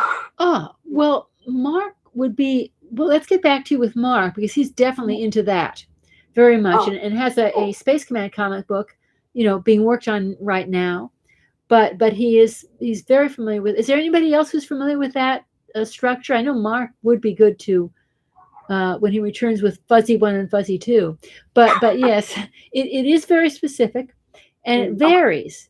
It varies with EC Comics. At one point, it got very funny. EC Comics is like what were older comics which lean toward the grotesque and the violent, and they got into a lot of trouble with the comic book code, because they were always going, people would go mad and go and kill people, and so they started a thing called about therapy. So to get away from them closing them down for being grotesque, they thought they'd have a therapy comic, and there the scripts were almost filled up each little square. You had this much of the characters as they were analyzing each other. And so that was an interesting period of comic book writing. But normally you speak in very spare terms and allow work with the artist and allow the artist to show the emotionalism in the drawings. When you have a good artist, it's like you're very, very spare, and in terms of designing pictures that cross over the page and ebb and flow. Again, you're thinking of in highly visual terms where the characters are saying very pithy things, but it's not as much. It's a very, very visual medium, even more than film. Oh, wow. Okay. Yeah, Elaine, I could probably help with it. I'm working on one myself. Oh, great. So David, and as soon as Marc gets back, we'll switch back to you, and he can talk a little bit further about that. But it's an interesting medium, and one of the ways to do it is if you go to a comic book store, or if you go online, if you find some books of comics and you flip through and you say, okay, which are the ones that you really respond to? And then you go after that style, because there's some radically different styles of this, but generally, yes, it is spare, and people are there where the image carries quite a bit. But it's like say, how do you write a good movie? The way you write a good movie is you find something that you personally love and that you personally respond to. What writers and producers who do the kind of work that you feel you understand as powerful, and then you study them. Because it would be like somebody asked me to, me and Marc. So Marc took it over because they wrote a horror movie, and I don't respond well to horror. So there's nothing wrong with that. It's just that I'm not the person to judge that. I judge character stuff. That I can deal with. But okay. Well, as soon as Marc gets back, we'll talk a little bit more about comic book writing. But welcome for now. Yay! Thank you. Yeah. Okay. So Bonnie, how's it going? Okay, lots of music people here today. Yeah, a lot. Yeah. I'm a composer and songwriter, and let's see, musical theater was talked about, and I've written at least a dozen original musicals, and then I've orchestrated or arranged or music directed other original or other shows. But I've been for many years on a musical theater writers workshop that takes place it did take place in North Hollywood, but now, of course, is online.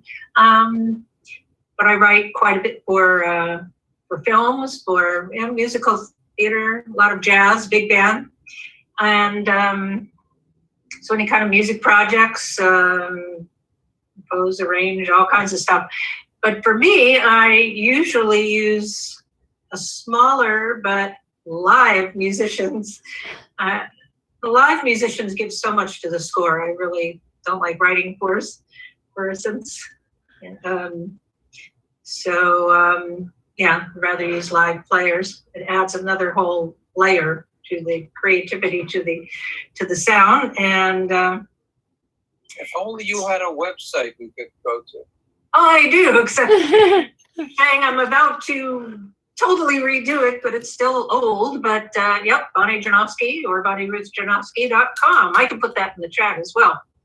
So, Bonnie, to answer the question, which we really didn't answer very well, how would you define the difference in creating a piece, and you're doing it in collaboration, of a straight dramatic or comedy piece versus a piece that is a musical? What hints would you give as to what is suitable for what, or how it differs? Are you thinking film? Of course, there are film musicals and there are stage musicals. Are you thinking stage musicals? Yes. For stage musicals, one thing about shows like that, it's totally about rewriting. It's not like film where you write it and there are always a lot of rewrites, songs added, songs taken out. A lot of times scripts start longer and then get cut down and sculpted. A lot of times with the musicals, most of the time I'll work in two-person teams. And I'll be writing the music and someone else will do the book and the lyrics. Sometimes it's a three-person. Sometimes someone does music and lyrics, someone else does the book. I know that when I was starting out writing musicals, it would get frustrating because sometimes I would work with someone who, they've written books, but they go to write a musical and they wanted to write their own lyrics, but they just didn't work well to music. So that could be difficult. I mean, I could look at the lyrics in a sec, know whether these are going to work or not. And of course, I mean, I could make suggestions, but I worked with someone many years ago on a musical. She had actually written a biography, helped on a biography with Ginger Rogers. She knew all about her. And then she goes to write this musical. It was very difficult. Oh dear. She didn't have a clue about writing musicals. She'd written books. So that's one of the things. I mean, I've done both stage and film musicals. I've worked on those. So but the stage musicals they take a long time to get. I mean, you can do readings, you can do table readings, or I've been involved in different shows where you're doing either stage reading or, I mean, they make very, very little choreography or anything. They're just basically, they're reading the script. They may be singing, usually they'll be singing the song, depending if it's really early in the process or a little bit later on. But various ways. You can have readings like you do for a script, and you may or may not have the songs yet, or you may just read the lyrics. Well, actually, the best way for a musical is if the script is written and then the composer, if they're brought in, ideally that you both spot the songs and that certain scenes become songs. They should really, blend so well from the scene to the music to the scene. So things like that.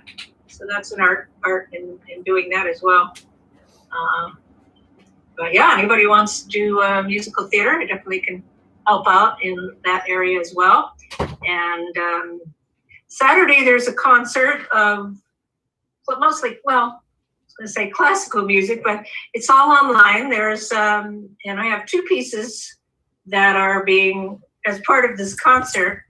And I took some recordings that were from earlier, but one is a huge orchestra piece and one is a big band piece. So those will be on the program. So that's Saturday, I think Saturday afternoon, but I can put that in the chat, or I'll send it to the table email list. Great, okay. What else? Yeah, with elections, we're heavy into our musicians union election, but I don't know if anybody on the table here is part of the musicians union. But that's pretty interesting. But we have so many wonderful people endorsing our slate, and now there's a group that they're part of them are here, but part in New York, and it's called Unison Orchestra Online. So they're doing interviews with all the members of our slate. So I did an interview last week. Our presidential candidate did an interview today. So that's bringing us a lot of good publicity and all. And trying to think, what else? That's fun. Just a lot of different things. Yeah. Okay. Great. Anything else, Bonnie? No, just glad to help with any musical needs. Great. Thanks, thank you. Okay, 3 chairs. I'm glad you're back. I'm back. Before we go to Mr. Sci-Fi, we were in the middle of Naomi, but she was interested in... Excuse me?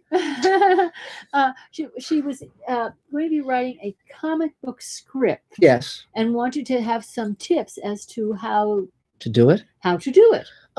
It's interesting. The only comic book script I've written was the one for the Space Command comic, and I just basically wrote in a script form, like a TV script form, because that's what I'm used to. There are many different script writing forms for comic books. There are books on that where you can very easily see how it goes. Generally, the writer describes the layout more than I tended to, but I wanted to give my artist a lot of leeway to have, her own aesthetic bent satisfied. So, but there are definitely books that aren't, if you went on Amazon and just type how to write a comic book, a lot of books will come up, and then just look over the credentials of the writer, the author, and if they've written a lot of comics and if they're held in regard, buy that one. I mean, I could certainly learn to write in that format. I certainly have the chops to do it, but because it was my own thing, it was sort of like, why bother? Why bend myself out of shape to learn a new form? But comic books are extremely similar to film and TV. They're it's a visual medium. It's sequential. It's almost like a storyboard. I mean, basically, the best thing you can do is envision what the image should look like. And if you do that, sort of like look at it in your mind and then try and describe what you see, but without going into too much detail, that should be fine. But also, if there's a specific artist that you want to work with, you can talk to them and say, how do you want like your scripts written? What would you like to see? What format do you feel most comfortable getting? And that can also help, because again, there's a lot of different ways of doing it. So that's some of it. So great. So Adam, is there?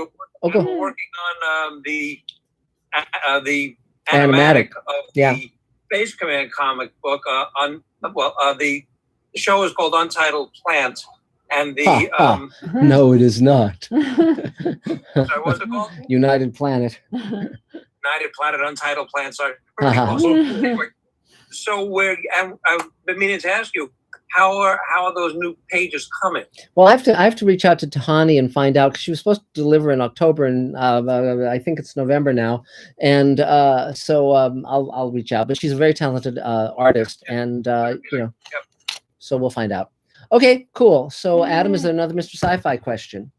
Yeah, we got a lot. Cool. So our next question comes from Marc Lungo. Hi, Marc. Who asks, how much will we learn about the alien races in Space Command? A lot.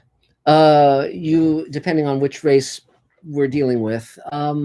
So there's 3 primary races that we deal with in Space Command, and so far, and they're very different from each other, and they're very different from human beings. So lots of really cool stuff to come. So there you go. So let's see. So who is next, Elaine? Is it Heidi?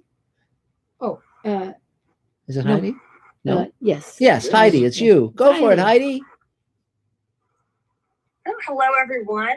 My name is Heidi Miro. I am a logger, transcriber, and production assistant. Wow. So my day job is watching footage and typing every spoken word. Cool. And so far, I'm happy to be working, but it does kind of become a grind, and I need to step away to prevent myself from getting burnt out. Yes. But yeah, thank you for having this every week. Gives me something to look forward to. Oh, good. I'm glad. So anything you need at this point, Heidi, any requests? No requests. Okay. That's all. Thank you. Okay, yay. But it is important to know when you're hitting burnout, because I've had a lot of different jobs, and I'm doing okay, and then all of a sudden you can't stand it anymore. I can't stand it anymore. You start snapping at your furniture for getting in the way, and you start walking around like a golem, and you somewhat lose your sense of humor, and when you wake up and you think, oh dear, I have to go to work now. Well, maybe I'll be lucky and a comet will hit me. Then you can start thinking, maybe I'm heading for burnout. Yes. And that's when it's really important to be assertive and make a change. Yeah. Well said. Okay, great. Yay, Heidi. Okay. So Adam, is there another Mr. Sci-Fi question? Yes. We have another question from Scott Baker. Hi, Scott. Who asks, regarding themes of Sweet Haven, it seems to me that one theme is a role reversal of sorts. Could you confirm that perception and broaden it a bit? What do you most wish to convey this device? I didn't want so much. It's not so much a role reversal. I mean, for those who don't know, Sweet Haven is the show that Elaine and I are creating with Rockne O'Bannon, and we came up with this before the pandemic, where a genetically altered disease kills everyone in the world under 60. So all the people 60 and above have to figure out how to save humanity when they can't reproduce. And so my main thought was that I have many friends who are older actors and actresses, and often, they're relegated to play sort of the, grandpa coming down with Alzheimer's, grandma getting cancer, or just the funny old person. And it's like there are only a few categories that are allowed to be treated with such lack of empathy and understanding. And when I look at the older people in my life, they're very active, very vital, very, they're full human beings, and I wanted to present that view. And I wanted also to have the opportunity to work with a lot of brilliant actors that I, for instance, grew up with, people like Barbara Bain. And so it just presented itself as an opportunity because, it's anytime you have someone who's like the character you laugh at, then you really want to examine if that's appropriate. And I'm not saying you can't have comedy. I love comedy, but I think that a lot of older actors get the short end of the stick, and I think that we can change that. And because ultimately, really in life, it's the battle between empathy and whatever the opposite of empathy would be. And I won't mention a certain president because for the obvious reasons. But seriously, comedy is never good. Comedy is never laughing at someone. Well, it never is. It's like laughing at ourselves, where a character is doing something where we're laughing and saying, "Oh my God, that I've done that." Yeah, and then that's when it's really funny when we're laughing at human behavior, right? Because we can all fall into the idiot category. And by the way, the president I was thinking of was Millard Fillmore. Boy, he was an asshole. Gotta tell you. So that mother. Anyway, I won't go on. But I think we can all agree on that. But but seriously, I think that I just wanted to humanize these characters. Because if you just think of anyone in any walk of life, any pursuit, as sort of like you looking out through their eyes and understanding the commonality of our human journey, I think things go a lot better in life. And so I just wanted to present that viewpoint. So it's not so much role reversal as it just seemed science fiction can basically wipe out civilization in a way that leads toward a very interesting storyline. I'm reading Elaine and I are reading a trilogy of books right now by Mike Carey, M.R. Carey. That's very, very good. It's set in England. And again, it's just fun to see how that works. Destroying the world is a very fun pursuit as a writer. So great. So let's see. So now you've done William. Did William? Yeah. So now it's Matthew. Go for it, Matthew. You're up. Me? Yes. Okay. Hello, everyone. My name is Matthew Gosson. I'm an editor and a director sometimes. I worked 10 years on The Tonight Show with Jay Leno as a cutting comedy behind the scenes. Cool. I know Dave Edison from the Keenan Ivory Wayans show where he was the post supervisor and we had a heck of a time. And I worked on Big Brother, and I also cut 5 episodes of The Osbournes. Wow. So that's what I do. Great. I've been doing some stuff at home here. Obviously, COVID-19 will rock your world. Yes. I worked on the Artie's Radio Disney Summer Playlist. I'm now working on Post Malone's World Pong League, which, for all of you beer pong enthusiasts out there, this is going to be on Facebook soon. So stand by. Let me just say I've learned a lot about beer pong. I had no idea. There's very intricate rules involved. I will put some information, I guess, up on the chat. What can I say? I'm available to help at, sort of table discount prices for editors. That's what I can offer up. I'm very fast. I do Premiere and Avid. Let's see. I was going to go to Barcelona and shoot a language learning show in May, and then this COVID thing happened, so I couldn't do that. I was going to try and learn Catalan in a month. I speak Spanish and I speak French, and my wife is from Spain, and she's not from that area, but I thought I'm going to try and do it. So I was going to have this whole thing planned. I hired a crew, and it got canceled. Yeah. I have a podcast that I haven't really recorded in a while called Man of Conviction. Dave Edison was a guest on the show. Cool. I also had Richard Hurd, who has recently passed away. Yes. He was a fun guest, really great guy. And that's it. I shoot stuff. I have some cameras. I can also, do sound and, just want to get involved. And I like doing production stuff. And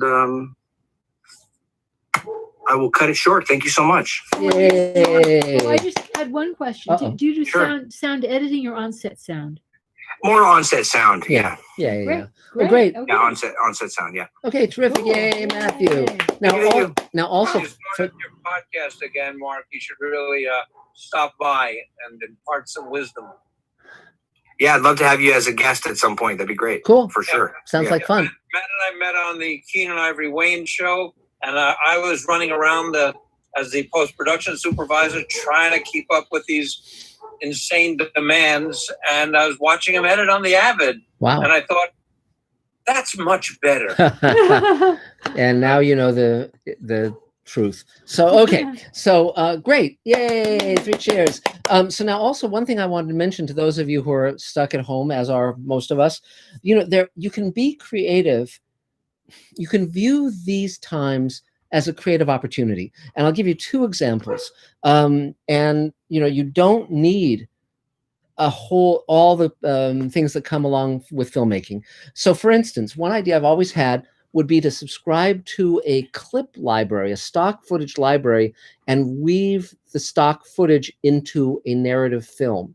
In other words, the entire film would be stock footage with a voiceover, maybe 1 or 2 voiceover characters, and see how one could find a narrative within that structure. And I'll bet you could. Another idea I had that I've spoken to table members about, for any actor or actress who wants to really get on the map, is you could start a YouTube channel called Me on Every Show. And what you would do over the course of a year, there are over 5, or it'd be a year and a half, are there 500 TV shows, scripted comedies and dramas, and each day you would do a scene from a different show, reenacting a scene where you would play all the roles. And people would start watching it to see what you do with, the insert name here, whatever show is popular now. And it would just be a really fun pursuit for any actor or actress to do, and to play the old people, the young people, men, women, etc. And just a fun, nutty idea. So again, you can think very much outside the box, and you can come up with things that are totally delightful. So there you go. So, okay. So is there another Mr. Sci-Fi question, Adam? Yes. You've got, who I believe is a new commenter, Alan Jacobson. Great. Hi, Alan. Asking, to put it in better terms, what's coming down the pipeline for Space Command on as far as like times and sure, new content lots on Space yes Command coming up. Well, as Dave mentioned, we've recorded the prequel with all of our major cast, and we're combining that with the graphic novel to create what's called an animatic, which is essentially an animated storyboard.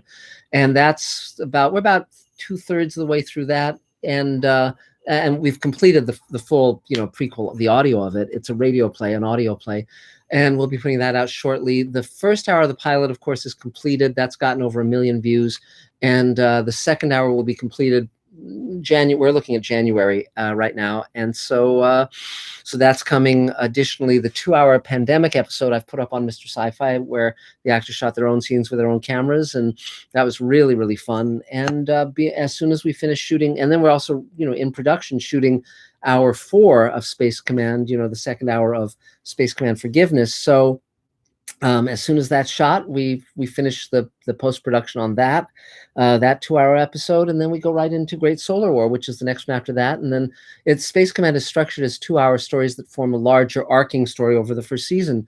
So we've written most of the first season, and now we just have to shoot it, and that is what we are engaged upon. Every 2-hour episode has a radically different theme. Yes, but for it. Yeah. So, but a cohesiveness with the whole. Within the whole. Yeah. But it has it speaks to a certain theme. The first one is about the exploitation of individuals, for our purposes, and how we can be blind to them. Yes. The second one is called Forgiveness, and it's about the critical nature of forgiveness. Yes. The next one, which is the Great Solar War, is about war, but as war is, that it's a very, very bad idea. Yes. And the hero is not going to be promoting war, even when it's being thrust upon him. Right. So, so a lot of it is, we're trying to explore things that are critical, and we talk about the immigrant issues. Yeah.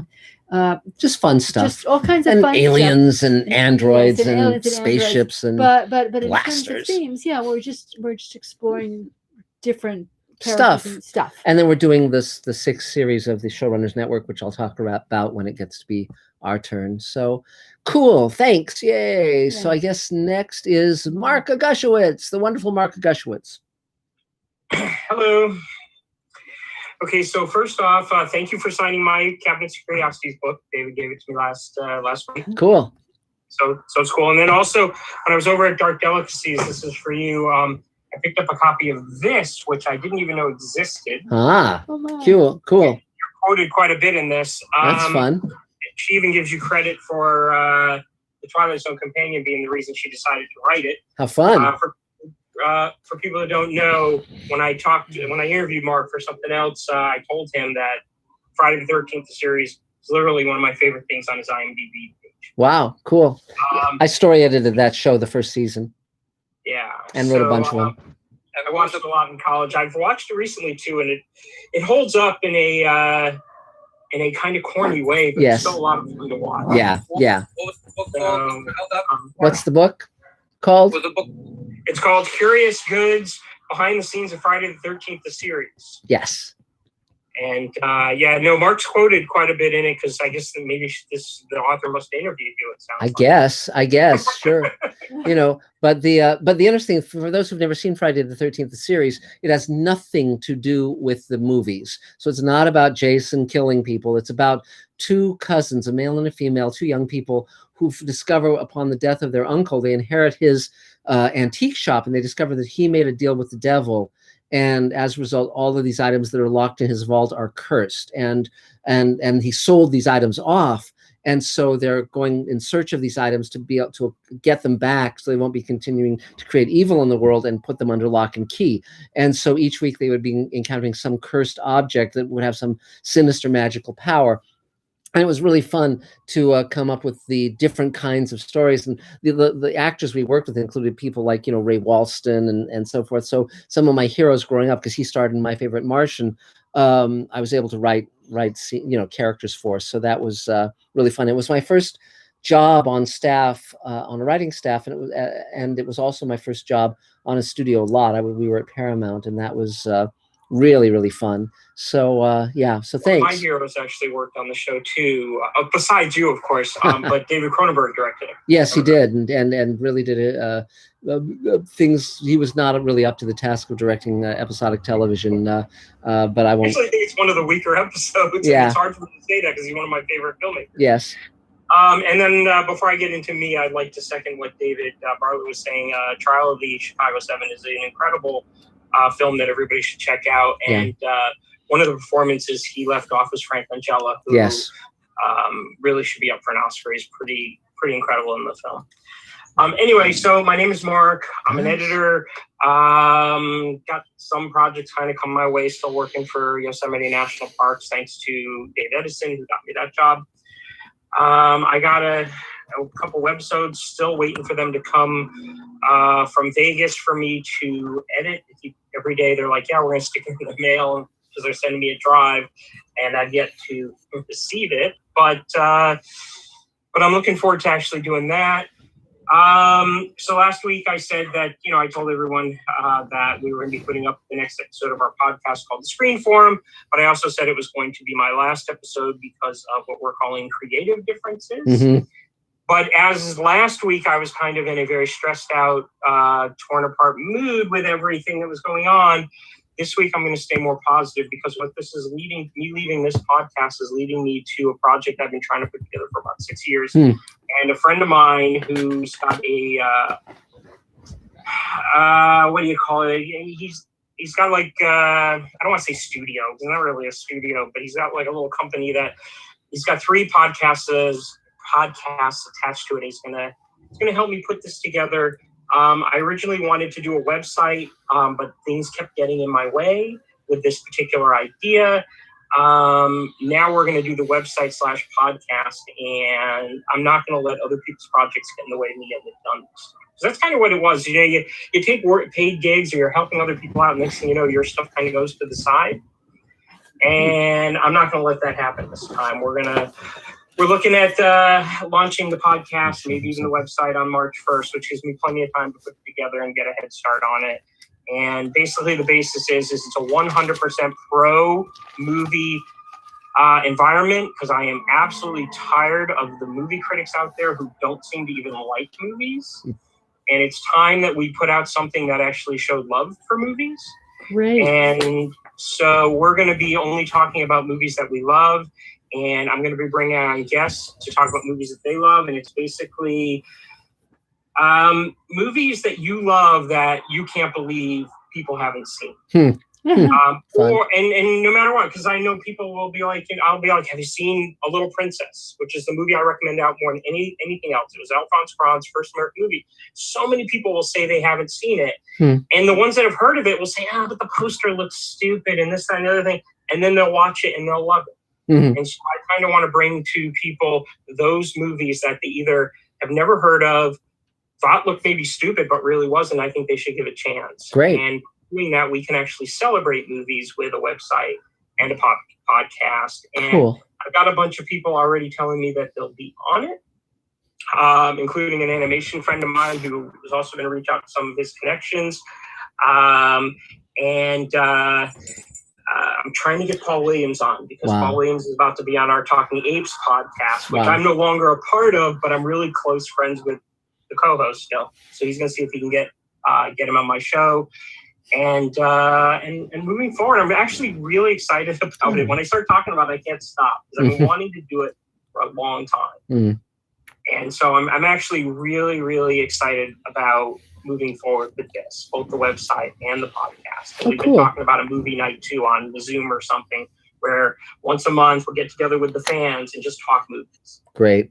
And now also, Marc, one thing I wanted to mention to you is if you have a spare $10,000 to $15,000, the prop store auction is auctioning off Charlton Heston's uniform from Planet of the Apes.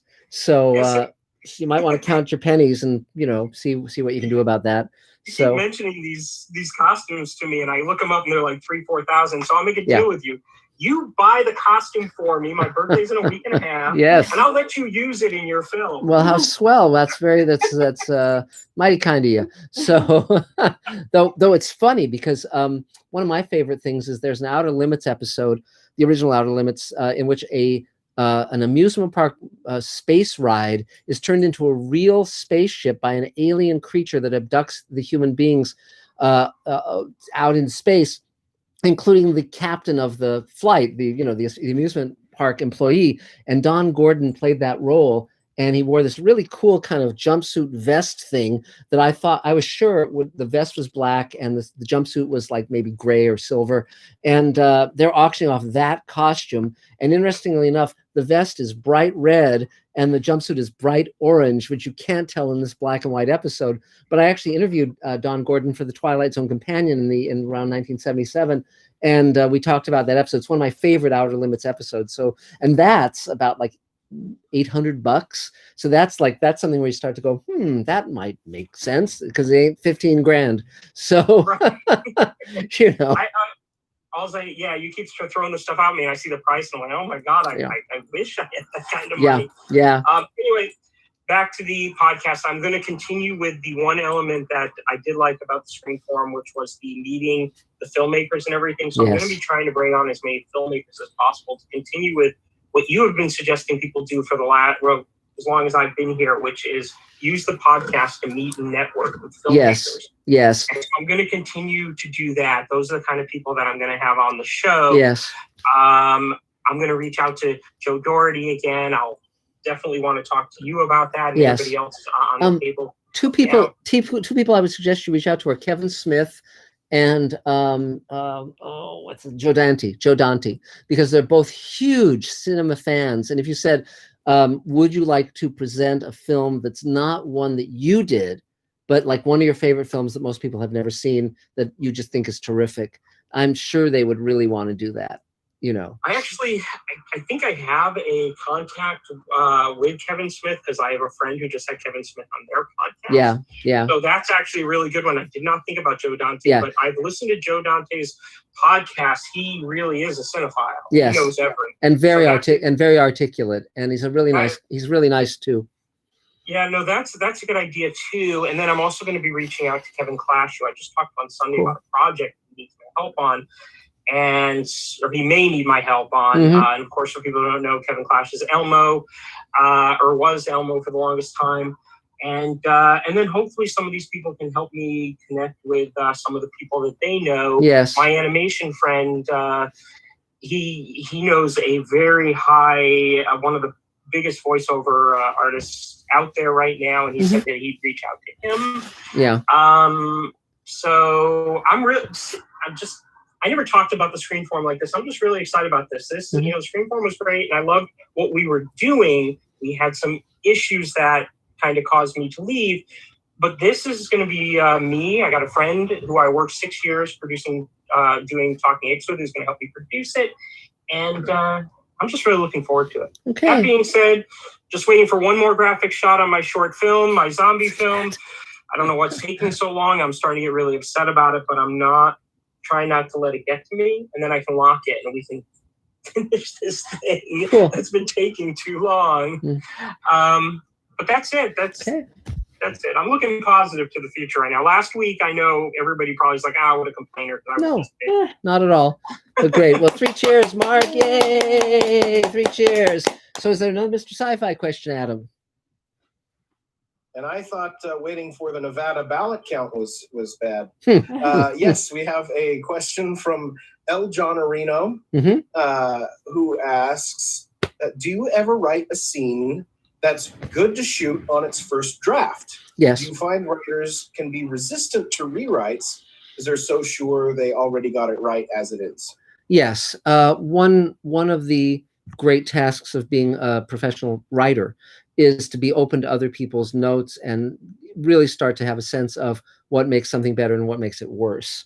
You never want to rewrite something where it's worse than what it originally was. One of Elaine and my major basic rules is that when we're in a position where we're working for someone, whatever their notes are, no matter what the notes are, that we will make the next draft better than the previous one, no matter what.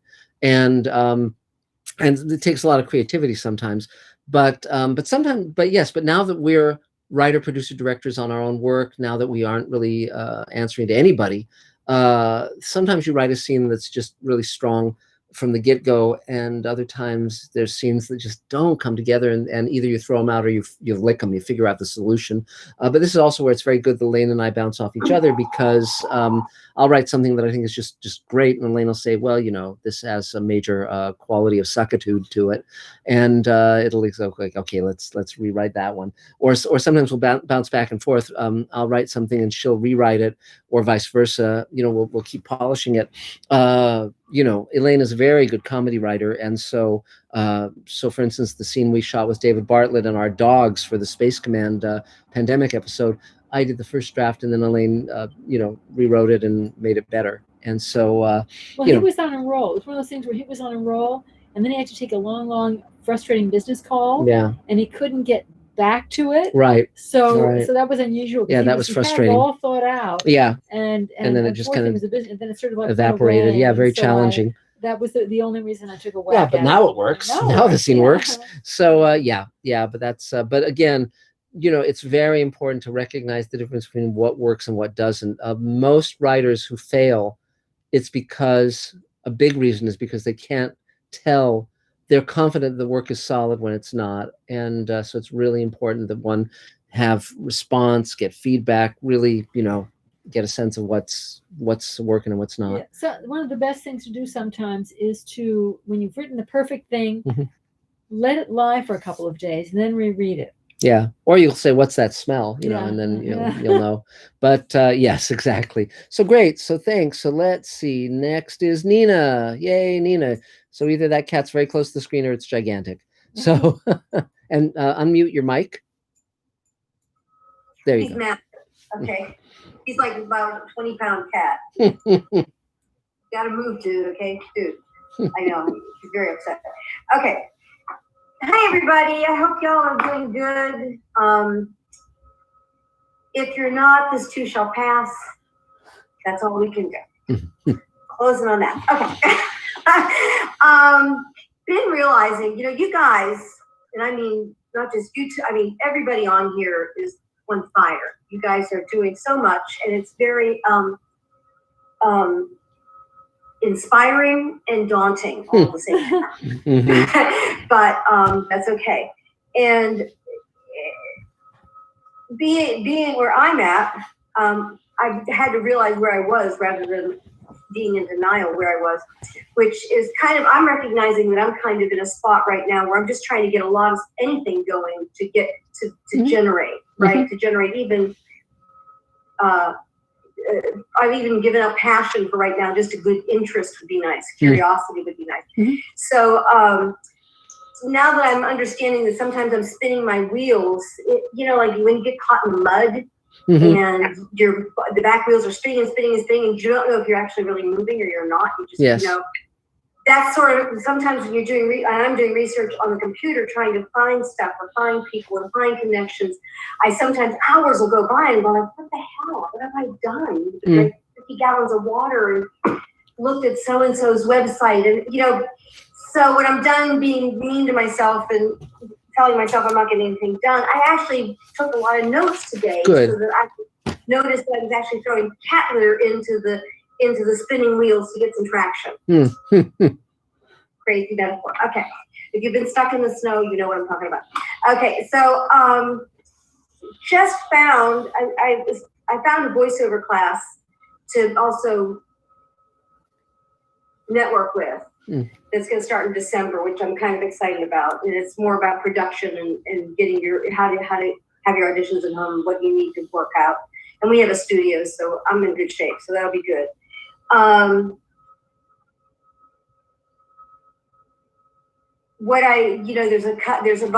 So in conversations that I'm listening to and all that, I get inspired, and there's so much you can do, and then there's so much. You have so many ideas that nothing happens. You were talking about that last week at the park. So, and that's okay. So I have a notebook for ideas rather than just these permanent, flights of fancy, right? I was been looking furiously for readings that are going on. Anybody out here, Bueller. Found people that are doing a couple readings. I'm just amazed that I'm in Chicago and having for some reason, I'm a good digger. So it's odd to find so little generation going on to me. So I gave up trying to look for other people to generate it and said, screw that, I'm going to do something myself. Good. And I'll put it out there, and they don't know me, so they can hate me, like me, I don't really care. And I'm going to try and put together a Zoom reading. Great. Of something. I don't care if it's the funny times. I don't really care. So if anybody out there has even a scene or anything that they just want to hear, I'll find the people out here just to generate anything. So I'm going to put it on the table. And it doesn't have to be your favorite work of art. I don't really care, or any suggestions. That's cool, because I just want to get people reading. Great. And when I gave up trying to find other venues that were already existing and decided that I invent my own wheel, I found other stuff. Like I forget that I'm a really phenomenal singer. So it's so funny, you guys are all about music, and that's all I've been doing for 2 days. So I found virtual open mics and that are still in LA that people I used to sing with are like, okay, I can do that. And I found some in New York. I found 2 here, which is pretty good. So I'm kind of excited about that. So now I'm digging out music. So out of the cluster of it all, there's lots of cat litter being thrown in the wheels. And I thank you guys for making it think more. Great. Instead of being stuck in my mind and my guilt of not being productive, all that crap that we do, or I do. That's it.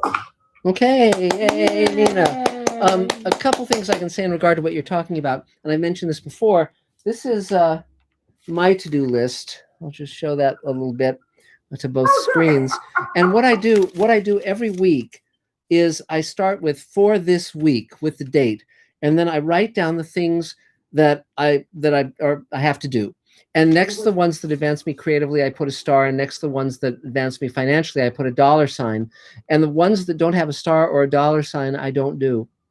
And so And each day I say, okay, which is the most important of these things to do? And I time it out. So I say, okay, I'll give a half hour to this or an hour to that. And I set a timer on my phone so that that's the one thing I'm doing during that time, and it gets stuff done. And sometimes I'll break my entire day into like, from this time to this time I do this, from this time to this time I do that, and so forth. And I don't always get everything done, but I get a fair amount done. And then when I get it done, I check it off. I put a check sign by it, and that way I know that I'm accomplishing things. I also have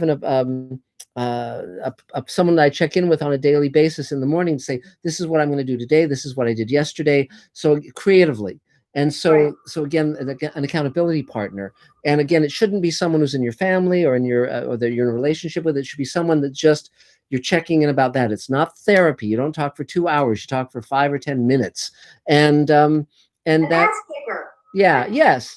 And you provide that for each other, because it's very hard to get stuff going on your own. But those are some of the things I've done that have proven very useful. I mean, remember, if you just write a page a day, within 2 months you have an hour script. Within 4 months you have a 2-hour script, and within a year you have a novel. So so it's a little bit at a time really accomplishes a lot. And so so I would recommend that highly. But if you can get to other people, you might start something like a project such as you have everybody take up from the same beginning. It's saying, I woke up and it was very dark, and I realized I was inside a box. And the first thing I thought was, oh, the story. Okay. Right. ... Yes. And yeah. So, and again, you but see how many people come at that in what kind of ways, right. And you would be the person to start putting it together. But one thing you did that was great, Nina, was you realized that rather than waiting for other people to do something, you can do it, and you can be the catalyst. Yeah. And that's very important. There's a great story about there was this school teacher. He didn't know anyone in Hollywood. And he was watching this little feature on Entertainment Tonight about Ray Harryhausen, who was one of the great stop-motion animators. He did Jason and the Argonauts and Clash of the Titans, the original one, and so forth. An amazing guy. And it mentioned that he'd never won an Oscar. And this guy, whose name was Arnold Cunard, he said to his wife, God, someone should do something about that. And his wife, being who she was, said, well, why don't you do something about it? And he said, okay, I will. And he reached out to Tom Hanks and Steven Spielberg and a number of other luminaries and said, it's a crime that Ray Harryhausen has never won an Oscar. Can we do something to lobby for this? And he pulled together a consortium of all these big A-list Hollywood people. And the next Oscar broadcast, Tom Hanks presented an Oscar to Ray Harryhausen. And that was just right. And that was because this guy in the middle of nowhere with no Hollywood contacts decided that he would be the one who would make that happen. And he did. So so there's a lot of power in the decision to take action, Yeah, because nobody even knows me enough to hate me here. So it's, it's great. Well, that's great. Well, 3 cheers, Nina. Yay. So is there another Mr. Sci-Fi question, Adam? By the way, do you keep those legal pads after you're done with them? Yes. And I may or may not be a mistake to do so, but I do. Yes, I do. Just as a reference to when things happen or when calls took place. Yeah. I mean, I've literally got notepads going back 20, 30 years. I mean, I can see where I was making notes about Star Trek or any of these other shows I wrote for. I mean, it's pretty crazy. If you keep it up long enough, you no longer have to have furnishings. Very funny. So, okay, another Mr. Sci-Fi question, Adam. Actually, I think we're pretty much caught up for now. Wow, okay. There has been some talk about, what was I looking at? There's people chatting about Georgia for some reason. Well, okay, that we won't veer into that. So, okay, great. So I guess Thane, you're next. Here we go.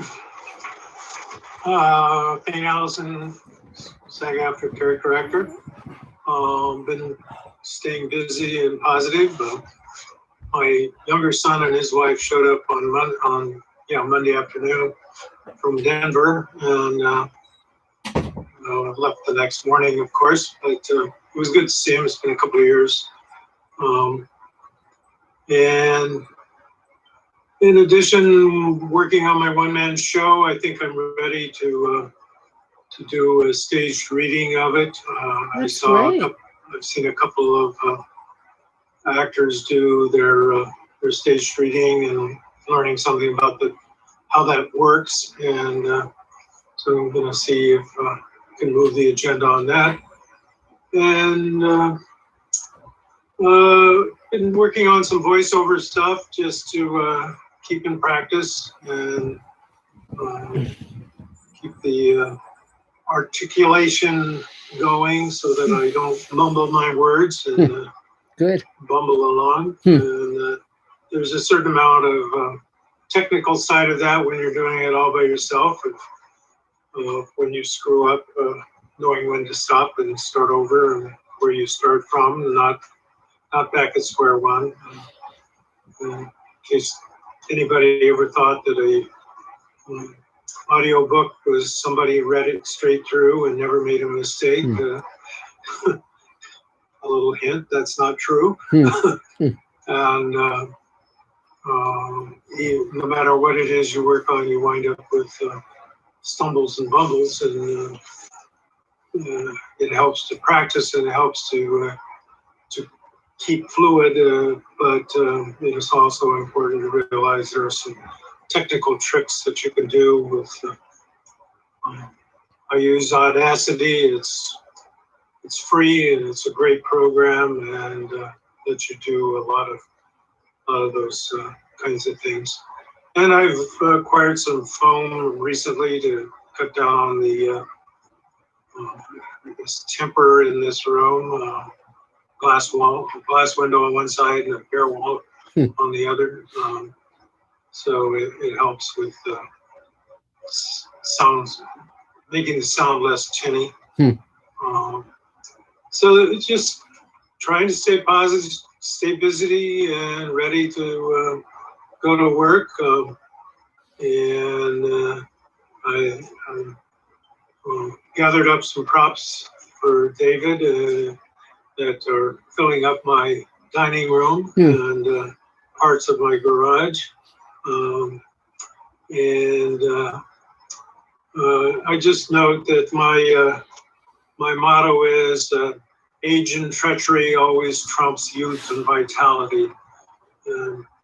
So watch out. Those old guys are going to get you. Okay. Yay. 3 cheers thing. So any Mr. Sci-Fi questions, Adam, or we can continue on? Yes, we've got a question from Marc Lungo. Hi, Marc. What can speculative fiction say about the human condition that realistic fiction can't? Yes, I think the thing that's great about science fiction is that it takes you out of the present moment in a way that removes it from dogma. So, for instance, if you were talking about Trump or about, Biden or whatever, you're going to get into a political argument and a fight. Whereas if you have an idea that you want to talk about, it's taken out of the current context. For instance, it's great that Rod Serling was forced into science fiction by censorship of the 50s because it allowed him to write much more universally. And so you get things like Monsters Who Do on Maple Street, which is so current pretty much to every age, because there's always going to be scapegoating. There's always going to be mob hysteria. And by taking it away by not making it about, Nikita Khrushchev or John Kennedy or whatever, it becomes for the ages. It becomes timeless in that way. And I think that's terrific. That's terrific. So so I think science fiction can do a lot to open people's eyes in a way. I mean, even like look at 1984. I mean, George Orwell was writing in the late 1940s about the Soviet Union and so forth, but that book still resonates because it's not about that time, that place. It's inspired by that time and that place. But again, Big Brother and loss of personal freedom, these are concepts that are every bit as timely now as they were then. So, okay, great. So now we get to Michelle Hard. Yay, Michelle Hard. Yay, you're up. Go for it. Go for it. Oh, I was muted. Yes. Let's see. First of all, my concept of a funny old person is Mel Brooks. Yes. Oh, yes. Yes. There's a funny old person. Yes. I wanted to speak for a moment to this business of the view of old people. Everybody in the world needs to do so, particularly in America, needs to do something about our vision of old people, because I found myself doing a number or getting a chance to do a number of USC and AFI and UCLA films, and their idea of casting old people and writing about old people is you're sick, you're dying, you're homeless, right. Your spouse is sick, dying, or homeless, everybody's got dementia. I did one film where I did a death scene because I've never done a death scene before. And it was easy. I just had to, I was lying in bed and just had to sort of turn my head to the side and close my eyes after I had other parts of the film where I was doing something that was more vigorous and normal and, like a regular person, yes. Regular people being under 50. So anyway, there's that. Secondly, I now know that I'm really healthy because I've been tested twice for COVID at Disney. I actually got a day's work, or I should say a night's work, on something that they are using the code name Outfit, which is clearly not the name of the thing. Apparently, and this is technically, this is why we have retakes. Technically, was obviously fairly complex. Apparently, there is either a sequel or a prequel, depending upon whose version you want to hear, to 101 Dalmatians. I don't know if anybody knows anything about this, and if you do, please tell me, because I don't. This thing was shot in the UK, and they were missing a couple of scenes. And so out at Allied Studios, which is in the other end of the world in Simi Valley, Allied Studios set up something outdoors at night last night where all of us had to match what they had shot in England because they needed a couple of pieces of things to fill in. Wow. Oh, wow. I can pretty much bet that this original part of this was shot pre-COVID because they needed background up the Iriwa. There was probably 40 of us, at least. If you haven't been on a set since the COVID thing, first of all, I can say I'm thrilled that I was not involved in the logistics of putting this together. Yes. It is insanely careful. You are much safer on set than you would be if you went to the supermarket or the gas station. The makeup and hair stations, rather than everybody being in a room and there's a chair and a chair and a chair like there is in your average barbershop or beauty salon, they took a sound stage and there was a good 10 feet between each makeup and hair station. Every chair was sanitized between takes. Wow. Between clients, as it were. Wow. I tried on a dress that didn't fit me quite right, and I said, I'll put it back on the hanger while you get the other one. And she said, no, we have to sanitize it before it goes back into wardrobe. Wow. Yeah. We were all issued masks, of course, but it was the special, some sort of special cloth mask that does not admit the virus. And when it came time to do takes, we were all standing clustered together because that's how we had to stand for the take. And a guy came around with a box, and we all threw our masks, and these were now disposable masks, a different set, all threw our masks into a box. They did the take. They came around again and gave us brand new masks and said, stand 6 feet apart while we set up for the next take. Wow. And then before the next take, they came around with a box and we all threw our masks into the box.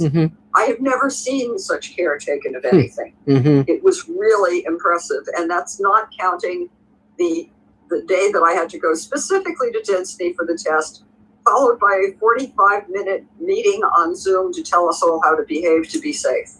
Wow. So yay for that. Cool. Yeah. That's great. So that's it was one day. I'm thrilled. I haven't worked since the whole COVID thing started, or at least I haven't worked on that. on acting, and I can't wait to get back to having something that is sort of normal. I think that's kind of all I got to say. Okay. Well, cool. Yeah. Yay, Michelle. 3 cheers. And one thing I want to say, commenting about your statement earlier about older people and how they're misutilized in film and television. The genesis for Sweet Haven, the show we're doing, was that Michael Harney, who's an actor that I greatly admire and love working with, I had him as the hero's father in the Space Command pilot, and he's been, I've expanded his role in Space Command, but he's such a terrific actor and so ill-used in most of the shows that he's in, that I wanted to write a lead role for him, and so that was the genesis. As I started thinking about, okay, well, what would be a cool show for him, and then I started thinking about other older actors who I wanted to work with, and it was like, okay. This seems like a fun idea to turn everything on its ear and have your entire cast be in their 60s through their early hundreds, and it was just super fun. And moving forward, it's continuing to be. So that's and by the way, if anyone knows Alfre Woodard or Cicely Tyson, we're trying to reach out to them for that project. So that's someone, because we want to cast more actors and actresses of color. And because, a lot of the people that I know are the actors who were stars on science fiction shows in the 90s. And those shows, with some exceptions, were predominantly white. And so I think that, I'm looking forward to casting many more actors, who are not. And by the way, Francois Chow, who's Asian, he's an actor that we worked with about 25 years ago, and we put him in Space Command. He plays Jules Pierre Mao on The Expanse, and we're going to be casting him in Sweet Haven as well. So pretty cool. So, okay, great. So is there another Mr. Sci-Fi question, Adam? Yes. We have a interesting question from Rose Kirby. Good. Hi, Rose. About Cats the Musical. Yes. Apparently there's a song called Beautiful Ghosts. Great. There's a line, dances with these beautiful ghosts. So she's wondering, are the cats actually ghosts? Are they really there? What's the deal? I've made it my life's purpose to never see cats, and so far I'm in this wonderful part of my life where I still can make that claim. Though saying that, Cats is actually based on a book of poems by T.S. Eliot. And so that's where it all comes from. But no, I mean, I studiously avoid anything with cats in it if I can, and that's my response to that. So there you go. The new Cats films, that and the latest version of The Lion King, neither of them are great, and Cats is almost unwatchable. Yes. But when you see the behind the scenes stuff, the technology that went into it is friggin' remarkable. Yes. Yes. Now, if they could only apply that to good instead of evil. Well, there's an amazing story about the movie Cats, and I'm trying to think of how I can tell this. There is a part of the cat's anatomy that originally was in the film and on all of the characters, and a VFX guy was hired.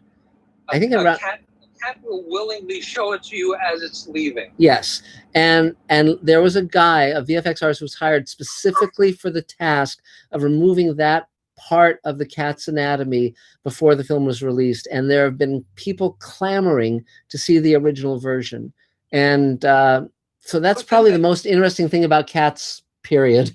Didn't they put that in specifically? I mean, it's all CG. The characters. Yes, that's the point. Of course, they didn't ask Judi Dench to drop her drawers. No, they put this in specifically. Yes, and then took it out specifically. That's what cats look like. Cats, those parts of the cat's anatomy are when you have a cat, it carries its tail up in the air, and you can see everything, and that's how they are built. But frankly, there was also enormous to do about the fact that the female cats apparently had breasts. Well, there you go. I don't want to see that in a movie that I pay $15 for. No, I'm. Don't do that. Don't pay $15 for it. But you think you can do? They added it. They could find those shots and turn it off. Yes. Let me tell you something about cats. I actually skinned skimmed through all of Cats. Oh, good. I don't know why. I was there. I was doing it. And I was There's like, more why? than one way to skim a cat. Yes. Thank you, thank you. Why is this movie so unbelievably unwatchable? Why does it actually repel me from watching it? Well, the musical was a huge success for years, the musical. Right. Because the musical is beautiful dancers with beautiful bodies and leotards, a little fuzzy tail here and there, not trying to pretend to be actual cats. Yes. In the movie, they're trying to make humans mutate into actual cats. Yes, which is horrendous.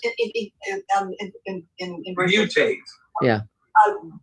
Cats on Broadway and the road companies were ignominious for hurting dancers. Ah. Oh, Carol, really? Are you just doubting Thomas tonight? Well, no, but I mean, it stands to reason. Career. Mhm. They were climbing up on fences and jumping on barrels, and it stopped wonderful dancers' careers. So Nothing to do with what I'm saying. Well, there you go. It's It's terrible. Cats, I think we can all agree that Cats is a fucking nightmare.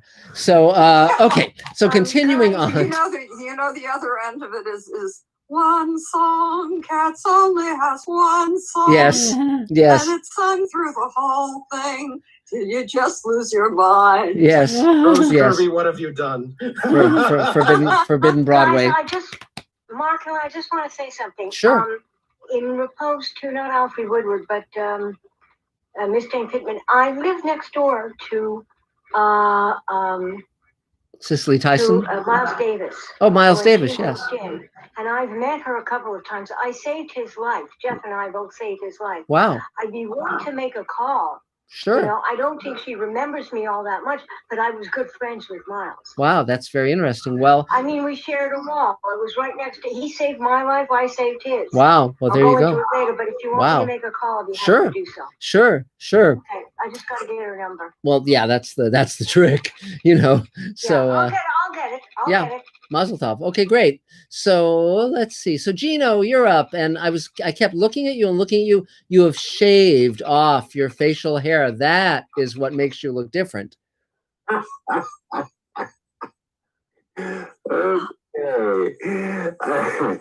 Hey, folks. I hope y'all miss me because I sure the hell have missed you these last 3 weeks. When I guess it was last week, Dave. I came on. You guys had just gotten off. Oh man.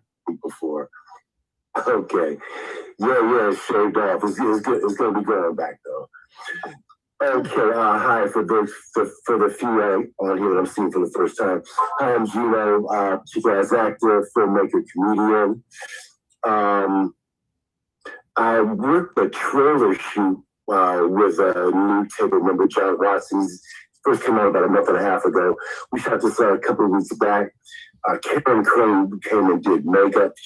If you don't know Karen Crane, is a table member as well. She came in and did prosthetics. Wow. Really cool. Melted half face, burns. Cool. Eye coming out the side. That was really great. And then I killed it on the shoot. So it was a paranormal flick where me and my wife and we got burned up in a fire. And really have to go back and read the rest of it again to tell you the whole thing. So that was a lot of fun. Just always you get that rush from that satisfaction of handling up. Marc, I love the idea about the YouTube on every show. Yeah.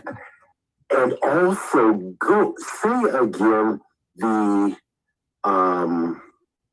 what you do with the for your list, I guess your daily list for the star. Sure. Yeah. You bet. And before I get to that, Gino, one thing I would strongly suggest, first of all, I think this look is very interesting. I think you should get headshots of this look as well, because I think it changes you so radically to have this clean shaven look. I would absolutely have that as one of your headshots. And I'd love to see a photo of you with this look. I think it's really interesting. I like it. And so and by the way, I speak as someone who had a mustache from the age of 16 to the age of 40, and then finally shaved it off and realized that that's something I should have done when I was 16. So, you know, I looked, let's say I looked as gay as I possibly could. So, anyway, yes. So what I do is with my week and with my individual days, I write down what needs to be done that week or that day. And I put next to the ones that advance me creatively, I put a star. And next to the ones that advance me financially, I put a $sign. Now, first of all the ones that have both a star and a $sign, I do first. But by doing that, I avoid doing things that don't advance me financially or creatively.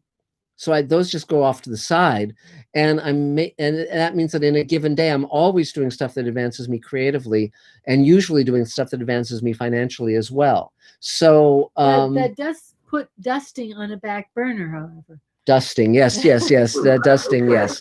But the point being that, and then I break it down into time, and then I use my timer so that I'm not browsing the internet. I'm basically like, for the next half hour, I'll write a page of my new book, or for the next hour, we'll look at visual effects and give notes. It keeps us on track, and I don't always achieve all the things I'd like to, but I achieve a fair amount, and it's because of that, because I'm very rigorous with that. But then you check off the things as you do them, and really look at it so that you know that you're actually getting stuff accomplished. So because it often can feel like you're not getting anything done just because it's from one thing to the next, to the next, to the next, and you're never acknowledging what you're actually doing. And so that's a big part of it. Also, if anyone has trouble watching too much television, unplug the TV when you're not watching it. And that will make it just that little bit more mindful to turn it on and off, because you have to actually plug it in. And so you can't just pick up the remote and turn it on, without thinking. So there's that. Right. Yeah. So go ahead, please. What do you need beyond that? Well, just what you said, like, in terms of getting a headshot, because just make sure you can see. But I got a shaved head right now too. Yeah. Well, yeah. There you go. Yeah. So. Yeah. I never would have thought to do that, so I am, because I have no problem shaving it off for $1 million. Yeah, but it's good, because for an actor, certain actors look pretty much the same no matter what the hell they do with their head, and other actors look very different depending on their facial hair. I mean, like, for instance, Samuel L. Jackson. One of the first things he decides is what kind of hairstyles he's going to wear. It's like he can play very different looks. And so I think that this is a very interesting look for you. So I would definitely make sure that you have it where people can say, oh, look, he can play this guy with hair and this guy, clean shaven. And it is a differentiation that could serve you well. Okay. Yeah. Marc, you could look at a movie called Zardoz. Yeah. Oh God. Sean Connery, who just passed away, of course. A very strange movie. You could do Zardoz with that look. Well, yes, but he's just fucking with you. Sean Connery wears one of the most ridiculous costumes of any lead actor in any movie ever. If you want to see Sean Connery in a very ridiculous red Speedo, I strongly urge you to just Google Sean Connery Zardoz, and you'll say, wow, for a good looking man, this was not the look he should have taken on. So there you go. So cool. So anything else, Gino? Oh, anything else, Gino? Are you anything else? I was just doing a quick Rolodex. Oh, sure. Yeah. That's all I can think of right now. Okay. Cool. Yay. 3 cheers. So is there another Mr. Sci-Fi question, Adam? Yes. Let's go to let's see. Let's do a question from Scott Baker. Yay. Who asks, have you heard of the Russian speculative fiction author Alexander Kazantsev? I hope I said that right. No. Kazantsev. No. His novel, The Planet of Storms, was released on film the year Solaris was published. Yes, I think I have that film. But I haven't heard of that writer. Stanislaw Lem, of course, I know about extensively, and also the Strugatsky brothers. But this is the name you're mentioning now. I haven't heard of, but I'll definitely check him out. And I mean, the fascinating thing is that there are different countries that have very strong traditions of science fiction where they're not widely known. France, of course, started with Jules Verne, and but the Soviet bloc, particularly the Eastern Bloc, Science fiction was very popular in terms of film and books, and a lot of those writers were not known in the West. And fortunately, Stanislaw Lem is now more well known, but a lot of the others are still, lost in the mists of time. So now it's Elaine, wonderful Elaine, yay, Elaine! So go for it. Okay, no, nothing. You plugging away as assisting Marc with Space Command, editing and doing rewriting, and also pushing through on the tech, and helping to finish up the tech. And he is the master of finding money under rocks. Which helps us all keep going. I have a number of my own projects. We're sort of keeping our eye on companies, waiting for things to start opening up a little more. Unfortunately, we keep having things almost open up and then having to reclose. Yes, but that's happening for everybody. But yeah, during this period, I was able to finish a number of projects which had been sitting on the back burner forever. So that was great. Yeah. But right now, it's just keeping our eye on this disastrous situation that's happening for so many people. We consider ourselves fortunate, yes, being in the industry where we can find ways to keep moving, to keep creative, to keep challenged. So we feel very bad at people who are just sort of on lockdown. Yes, or struggling to make the bills or make the rent. I mean, it's a hard time, and I think whether you're on the right or the left, I think people are having a hard time, and I think that we need a government that, regardless of social stripe or political stripe, we need people who care about people and make sure that people have what they need. No one in this country should be going hungry, period. Certainly not children. Or continue to care about each other and be good Americans and have an open mind to a wide view of the world and approaches to the world, which is why we both love living in the city. I love living in the city because I love to encounter at least 5 people a day who violently disagree with me. Yeah. But you don't tend to get that in these little small towns. Well, so that's it for me. Yes. I think as things open. Yes. Go ahead. Well, one thing I was going to say, because it was Halloween last week, one thing that was lovely because so much was closed down. I take the dogs to the park every day just before sunset, and the park was filled with dogs in costumes, and that was great. There was a dog painted as a tiger. That was just swell. And another dog was dressed up as a UPS man. I mean, again, it was just, I took photos of those things because it was just too cool for school, so. But I'm so glad that you're all working on things, because that it's an anchor. And whenever I'm not working, deeply into things, I start to drift away from the dog. Yes. So good for you, and keep on going, and yay team. Yay. 3 cheers. So is there any more Mr. Sci-Fi questions, Adam, or I can take my turn? Yeah, okay. I tend to like to go for a new commenter for our last question of the night. So you bet. I'm going to go with Carlos Gomez. Hi, Carlos. Who says, I noticed the Norman Corwin picture behind you. Wow, good call. Straczynski is a huge Corwin fan. Wow, Can you comment on the picture and why you have it? Yes. Well, Norman Corwin was one of the great writers of the 20th century. He worked primarily in radio, and that back there is a signed copy of On a Note of Triumph, which was a great radio play he wrote at the end of World War II in Europe.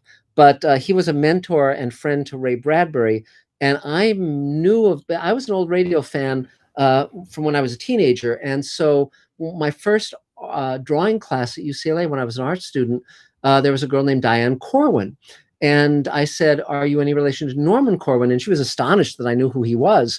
And so through Diane, I became friends with Norman. And he was this astonishing man, great intellect. He wrote the movie Lust for Life, which starred Kirk Douglas. He was nominated for an Oscar for that.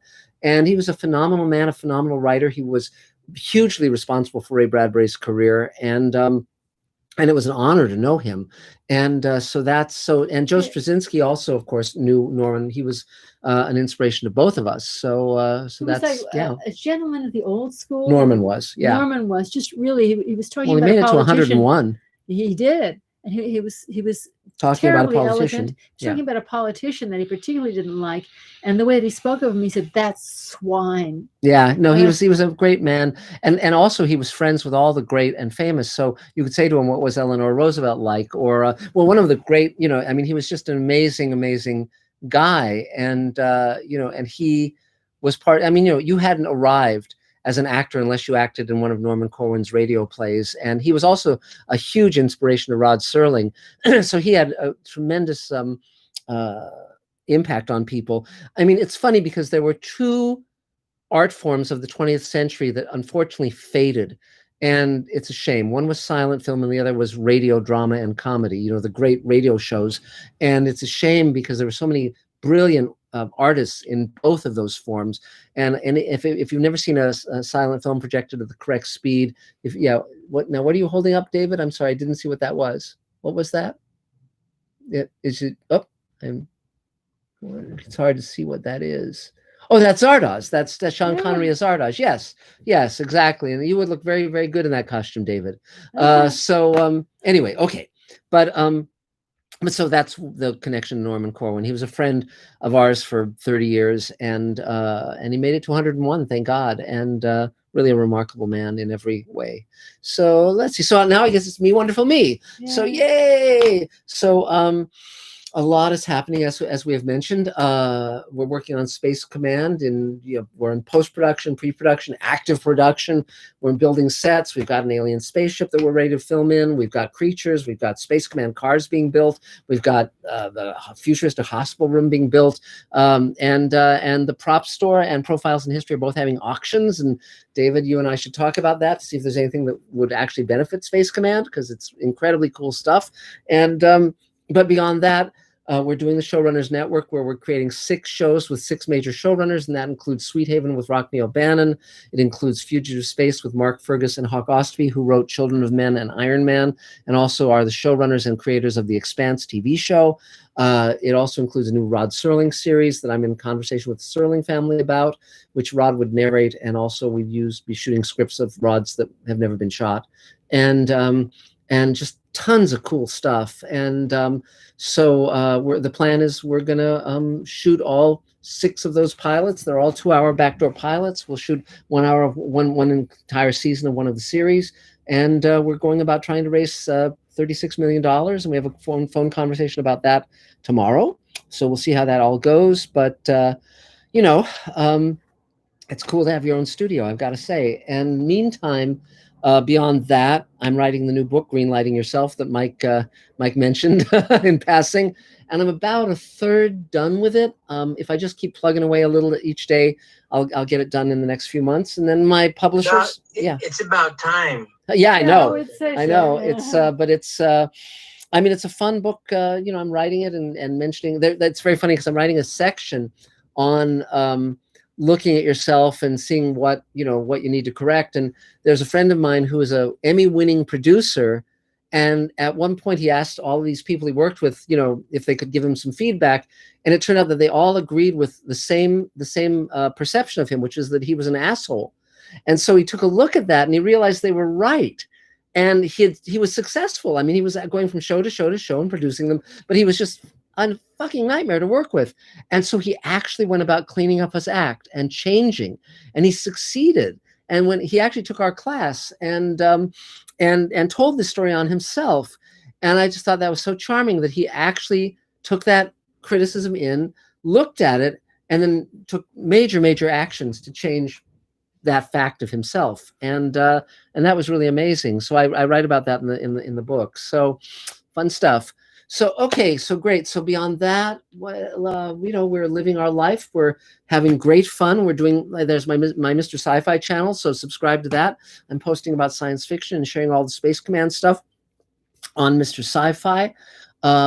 It's just an amazing time. I mean, we take technology for granted, but we shouldn't, because the pandemic is livable because we're able to share online, we're able to create work and put it out to the world, we're able to watch movies and TV shows whenever we want, which is a miracle, because the entire time I was growing up, even into the early stages of writing The Twilight Zone Companion, you could not watch TV shows whenever you wanted, or movies.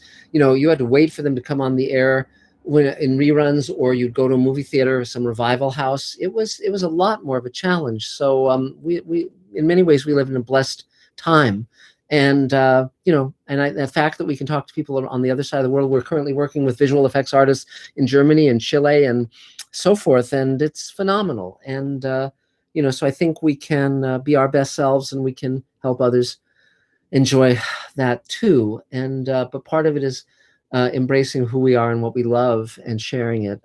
Ray Bradbury was one of my mentors for over 10 years, and he talked about always keep the things you love close to you. Don't get rid of them. And he had that lesson very early on, and it was amazing. And I hold that to my heart as well. And I have Elaine in my life. Of course, she's the great treasure of my life. But also, she lets me, acquire these things that are, super cool. And it's a great life. So that's about it. We're gonna have the next few weeks are going to be extremely busy and productive and active and fun. And, we're going to be shooting a lot more of Space Command in the next week or two, and onward into the future. So that's about it. So I think unless anyone else has anything they need to mention, I think we're here every Thursday at 5:30. And those who aren't on the table email, who are part of the table, make sure you get on the email. You can talk to David about that. For you, Mr. Sci-Fi fans, thanks for being here as always. And we're going to be posting a lot more, including my history of films, science fiction films of the 70s, which is going to be great fun. Soylent Green is people, And by the way, Mark, when we were talking about that auction, you can actually buy 3 pieces of Soylent Green, which are actually not made of people. They're made of wood, but they're in that auction. And then they're actually... What good is it if it's not people? Well, there's actually a product named Soylent that you can buy at 7-Eleven now, and that's pretty amusing to me. And but there's many very cool things. So great. So we'll talk soon. Thank you. Stay safe, stay well, and don't be isolated. If you need something, reach out to others, and they'll be there for you. So thanks a lot, guys, and we'll see you next time. Bye. Thanks, Mark. Take care. Good night, guys. There we go. Bye, guys. See you soon. Okay.